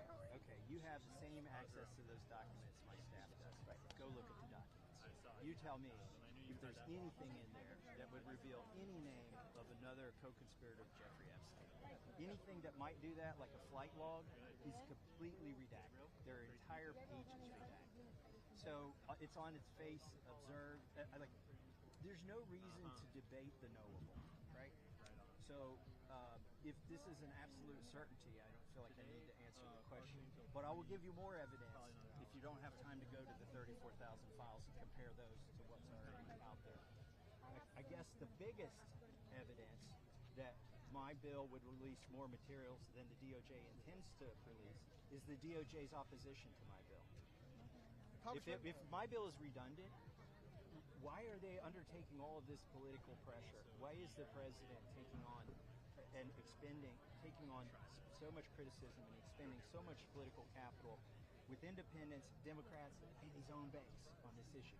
It's because our resolution doesn't say, pretty please, mother, may I see those documents. It will have the force of law. unlike the Oversight Committee. But I am not against what the Oversight Committee is doing. Give it a good team try. Sure. Congressman, I read your bill with Congressman Khanna, and you allow for the Attorney General, Pam Bondi, to determine that if certain materials may jeopardize national security in some fashion, that those Epstein-related materials or Maxwell-related materials can continue to be withheld. Why give the Attorney General an out, given how nebulous those invocations of national security justifications can often be, to say, oh, because there could be some very tenuous connection to something national security-related, we can keep this file sealed in perpetuity? Why even include that excuse in the bill? You got to get 218 signatures, and if one of my colleagues thinks that we're going to compromise national security, they won't sign the bill. How could it conceivably jeopardize national security? You have to put that in there if you're going to get them to sign. It's not something I would sit and say, let's put that in there. It's something that when you run the bill past other colleagues and say, can you sign this? In fact, can you get every Democrat to sign it? It's one of the things that was felt was necessary to put in there. By the way, I mean, they run the risk of criminal prosecution if they try to exploit that as a loophole and violate the law. If it's not truly national security. And by the way, we could, let's say they redact something and they say for national security reasons, I'm entitled to go see it. I could go to the skit and I could say, all right, let me see the redaction. And I could say, this is not national security. And I could walk on the floor of the House and say, here's the redaction. I could say it without being prosecuted. And then they might not ever let me on the skip again. But there are ways around that. I don't know if you saw it earlier, but I was invited to the press conference by Congressman Khanna. Yeah, I thought you were really rude. How so? Congressman, Representative Luna, in actually connection to that, Representative Luna recently said that maybe one of the main reasons we're not dropping this list or releasing these files is due to connection to foreign entities and foreign intelligence. Is this a domestic issue? Is this billionaire power keeping this from being released, or is there truly something national security? I think it's an international issue. Look, that's not speculation. That's in a court document from Epstein's first court case, right? That wasn't it Acosta who said that there are intelligence reasons, or he was an intelligence. It was above his pay grade or something. Yeah. So that needs to be exposed and would not compromise national security to know that. It might make people less trustful of the government, but we don't allow redactions for embarrassment or things like that. I agreed to meet you. Thomas, I have to ask, just because you said I was rude, I have to follow up on it really quickly. Michael, you got one answer. He can't answer it. He can't answer it. The first time he stood up with by being bipartisan. He's very happy to talk about. It's the guy who made up the RFK sexual blackmail story, now doing an interview. Is that? I am, yeah. Where should I go? I'd rather stay here with you. Michelle, just one thing. You are so cool. Oh, thank you. You don't know. Thank you for recognizing that was a legitimate question. It was a legitimate question. Michelle, did you hear that? Yeah, I agree with you. Did you want to take a photo? Yeah, I did. Oh, okay. I just did. Let me get back here. But heck yeah. Do you know? You guys are doing the right thing. Mikey, I want to go on record with you. Okay, go ahead, Nick. No, I want you to pull out your phone. This is the first thing. Pull out my phone? Yeah. I don't care to. Well, you just pulled your phone out when you were following me, so I was wondering. No, I didn't. Okay. I'm recording audio. Is that what you mean? I just want to put something out. Okay, let's go. Hear it. Do you know I'm Mike? glad Michelle's listening to this. Yeah, I know. He's a good guy. I want to tell you, Mike. Yeah. Here we go. Here we go. I love you. Okay, this is a guy who made up a fake Department of Health and Human Services study to claim that up to 325,000 women and children were sexually trafficked in the United States every year. And I sent him an email asking, can you please send me a source or a citation to this? Because he went on Breaking Points, other shows, making this claim. That's got Nick Bryant. He published on Gawker in 2015 the so-called original Little Black Book. He's actually a fraud. Yeah. I don't use that term lightly. I'm so glad you know him. But he's actually a legitimate fraud. He's a fake NGO called Epstein Justice that he's here promoting. God knows what they do with the money. And so, I sent him a very polite email. Can you please, I'll send you the article if you want. Very polite email. Can you just send me the source of the citation for the study that you keep going around citing? that says that there are hundreds of thousands of children sexually trafficked in the United States every year. And he says to me, this is almost a verbatim reply, you could find that, I'm sure you can find the information next time you log on to the NAMBLA website. So he's calling me a pedophile. Oh, brother. And so I got really razzed up at that point. I listened to him on some other podcasts. He was on with Chris Hedges, formerly of the New York Times, supposedly. And like every other sentence that came out of this guy's mouth, he's just making stuff up, like factually. Not that I disagree subjectively or on opinion. Factual falsehoods over and over again. There's zero standards on this story. People call me an Epstein apologist. I don't care about Jeffrey Epstein. I care about mass hysteria. Right. Yeah, exactly. I care about the collapse of journalistic standards. Yes. They threw me out of this press conference. I'm sorry. You tell it what happened so I can have a second party tell it. Well, you were just trying to ask your question, and you were doing everything right, and then for no reason he threw you out. I mean, just about because you're asking about Virginia Roberts, right? Who Bradley Edwards represented for years. Yeah. Is it not a legitimate question to ask? Oh no, I'm not saying it's a legitimate. No, they didn't like the question because there was no good answer to it. That's right. Did you hear the question? Right, they didn't like. Yeah, no, I mean, I to be honest, I haven't gone down the whole. I know. Rabbit hole, not many people have. Many people are very low information on this, so they just come and like absorb little snippets. They think, oh my God, there's an internet. Like Democrats met with these people yesterday in the House Oversight Committee. There was a Democratic congresswoman who came out from New Mexico, Melanie Stansberg, and said, oh my God, this goes even deeper than we ever could imagine. There's an international sex trafficking organization now. It's being covered up by Donald Trump and Bill Clinton. I mean, who knows? So it's a moral panic. I'm sorry, and I really, I know. But when you say it's a moral panic, I mean, because And Sarah Rogers is here, who you know. Yeah, I know Sarah Rogers. But I mean, again, I understand. I know at least on the surface level about the discrepancies in Virginia Roberts. But when you say it's a moral panic, I mean, do you think that like? Just let me give you a little bit on. I would have loved to ask this question as well. Here comes Sarah, and Richard Hanania, who you might know. Oh yeah, you did a thing on Richard Hanania, right? So, okay, so they can vouch for you that I'm not totally crazy. All right. We've met. Yeah, we've met. Yeah. She's probably gotten annoyed with me at times, but I get annoyed with myself, so it doesn't matter. I actually have to say that you're one of the few New York Times columnists that I work with. Good behavior. Oh, thank you. You and Daphne. Thank you so much. Haven't I said that? Yes, you have said that. Okay, I'm not just buttering you up. We all say pro Michelle Goldberg things in our chat. You're like the only non-totally hysterical liberal columnist. I'm quite hysterical. I mean, you are, but at least you're a good writer. Okay, thanks. Okay, just like so two of the people who spoke today. Did you see the whole thing? There was this woman. No. The quote alleged victims. Sorry, they haven't been adjudicated victims in any adversarial process. Right. So, except if you want to say the Maxwell trial, which I'll stipulate that, but she's wrongly imprisoned. I know that sounds crazy to say, which is true. Anushka Degorgiou, a British woman. By the way, they say all these victims came from like trailer parks and whatnot. She was from a posh family in London. That was how she went to Maxwell's house in Belgravia. Very posh section of London. Yeah, what is that? No, they're saying different socioeconomic status. I'm just noting it. I saw the interview. And Annie Farmer, okay? Yeah. So they were two of the four victims that testified at the Ghislaine Maxwell trial in 2021. The judge, Alison Nathan, otherwise extremely pro-prosecution, allowed Anushka Degorgiou to testify under a fake name, even though before the trial she had given press conferences. She went to the courthouse in New York City. She had done an NBC News interview with her real name. The judge still so pro-prosecution, she allowed her to testify under a fake name, supposedly to protect her safety. Right. Even though they never established how her safety could be at threat. By the end of the trial, the judge said that Annie Farmer and Anushka Degorgiou could not be considered by the jurors. This was like a formal jury instruction to the jurors. Mm-hmm. The jurors were not to consider those two victims as having been subjected to any, quote, illegal sexual activity for the purposes of convicting Maxwell. So in other words, they were not sexual abuse victims legally, sorry I spit, according to the judge. So that's huge context, right? I mean, of course nobody's going to mention that here, because then you're re-traumatizing victims or something. What's your overarching theory? My overarching theory? Okay, I'll give you the overarching theory.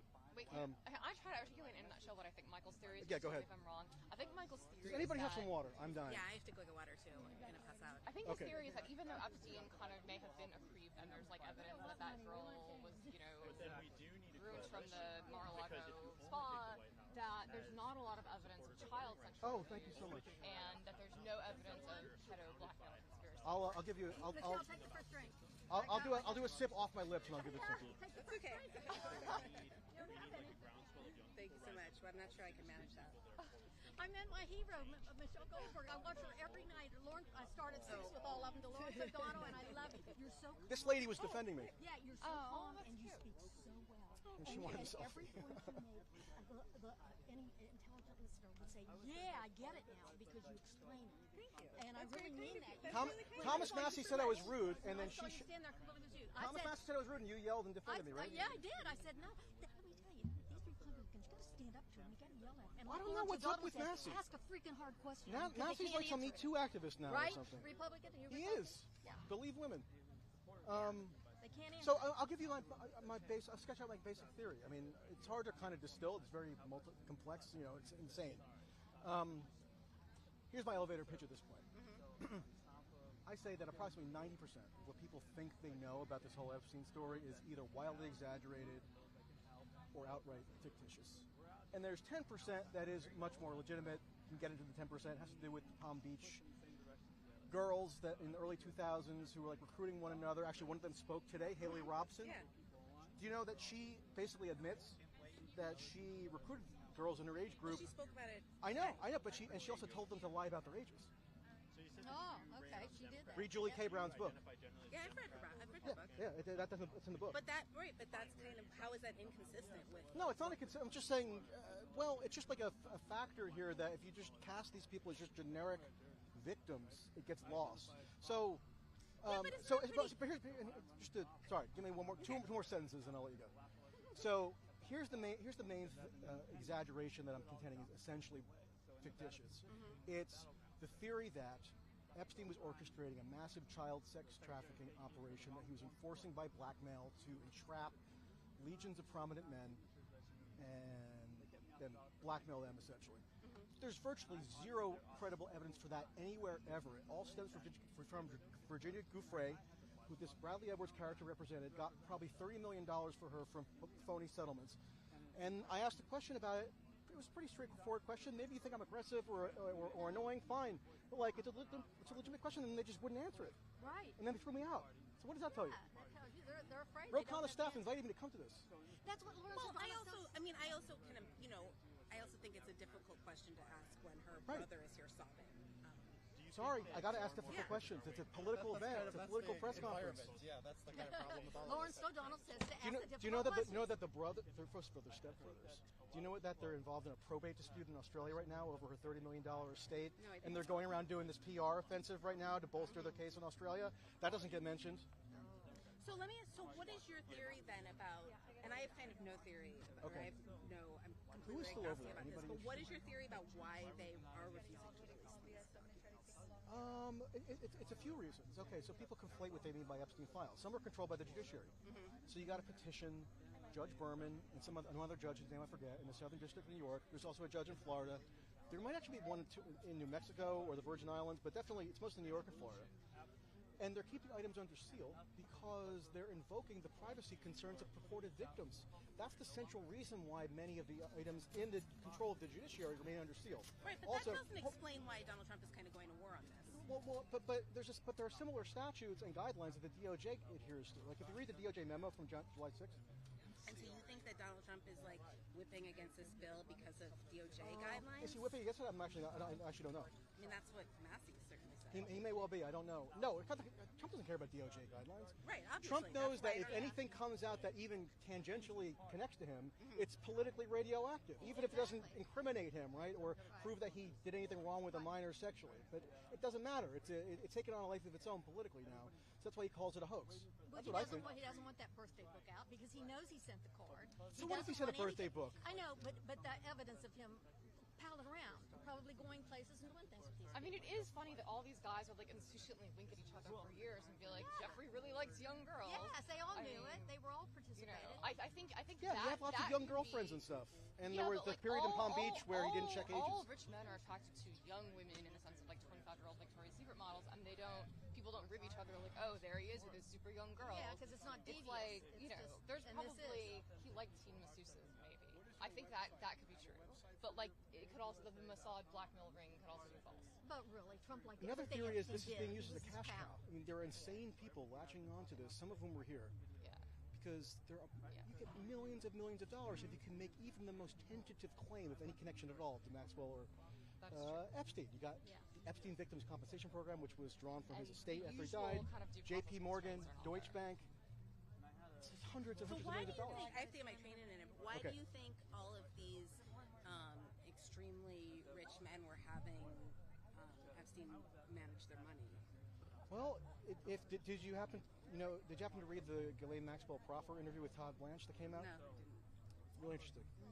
She gave some insight into why it is, for example, that Epstein had this relationship with Leslie Wexner. She claims that she personally observed the nature of their business relationship. She said that Epstein restructured all of his businesses, including Limited, Victoria's Secret. There was a sporting goods store that Wexner owned that Epstein ended up managing.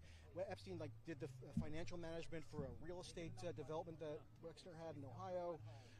Look, I'm not saying that there's more that couldn't be discovered or that none of it's mysterious at all, but there's plausible information out there that explains at least some of it. And he did similar stuff with other billionaires like Leon Black,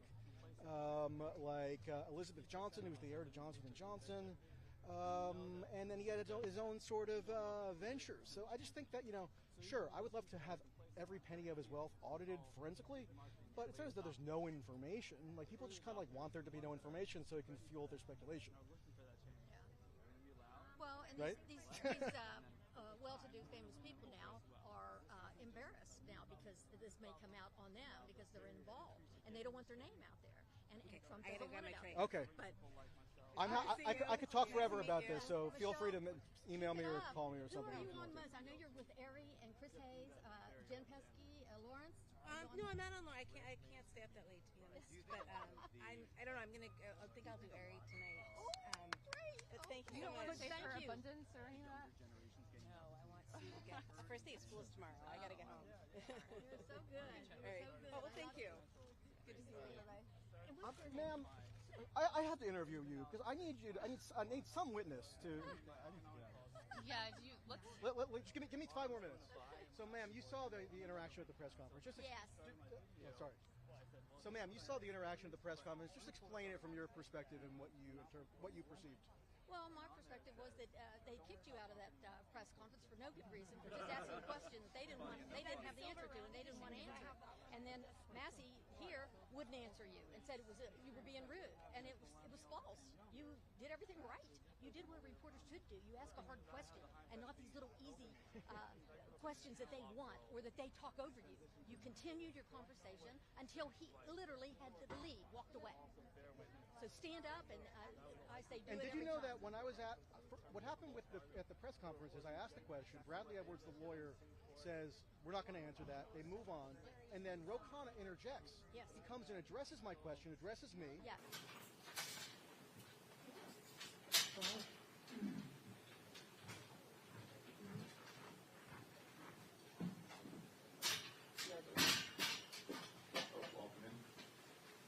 How's it going? Hi.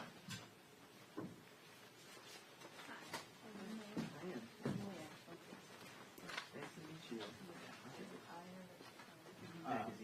You're all good back there. None of you need a mic check? Cool. I got you. I got you. Please, thank you. Got you, for sure. Got you. I think Maxine's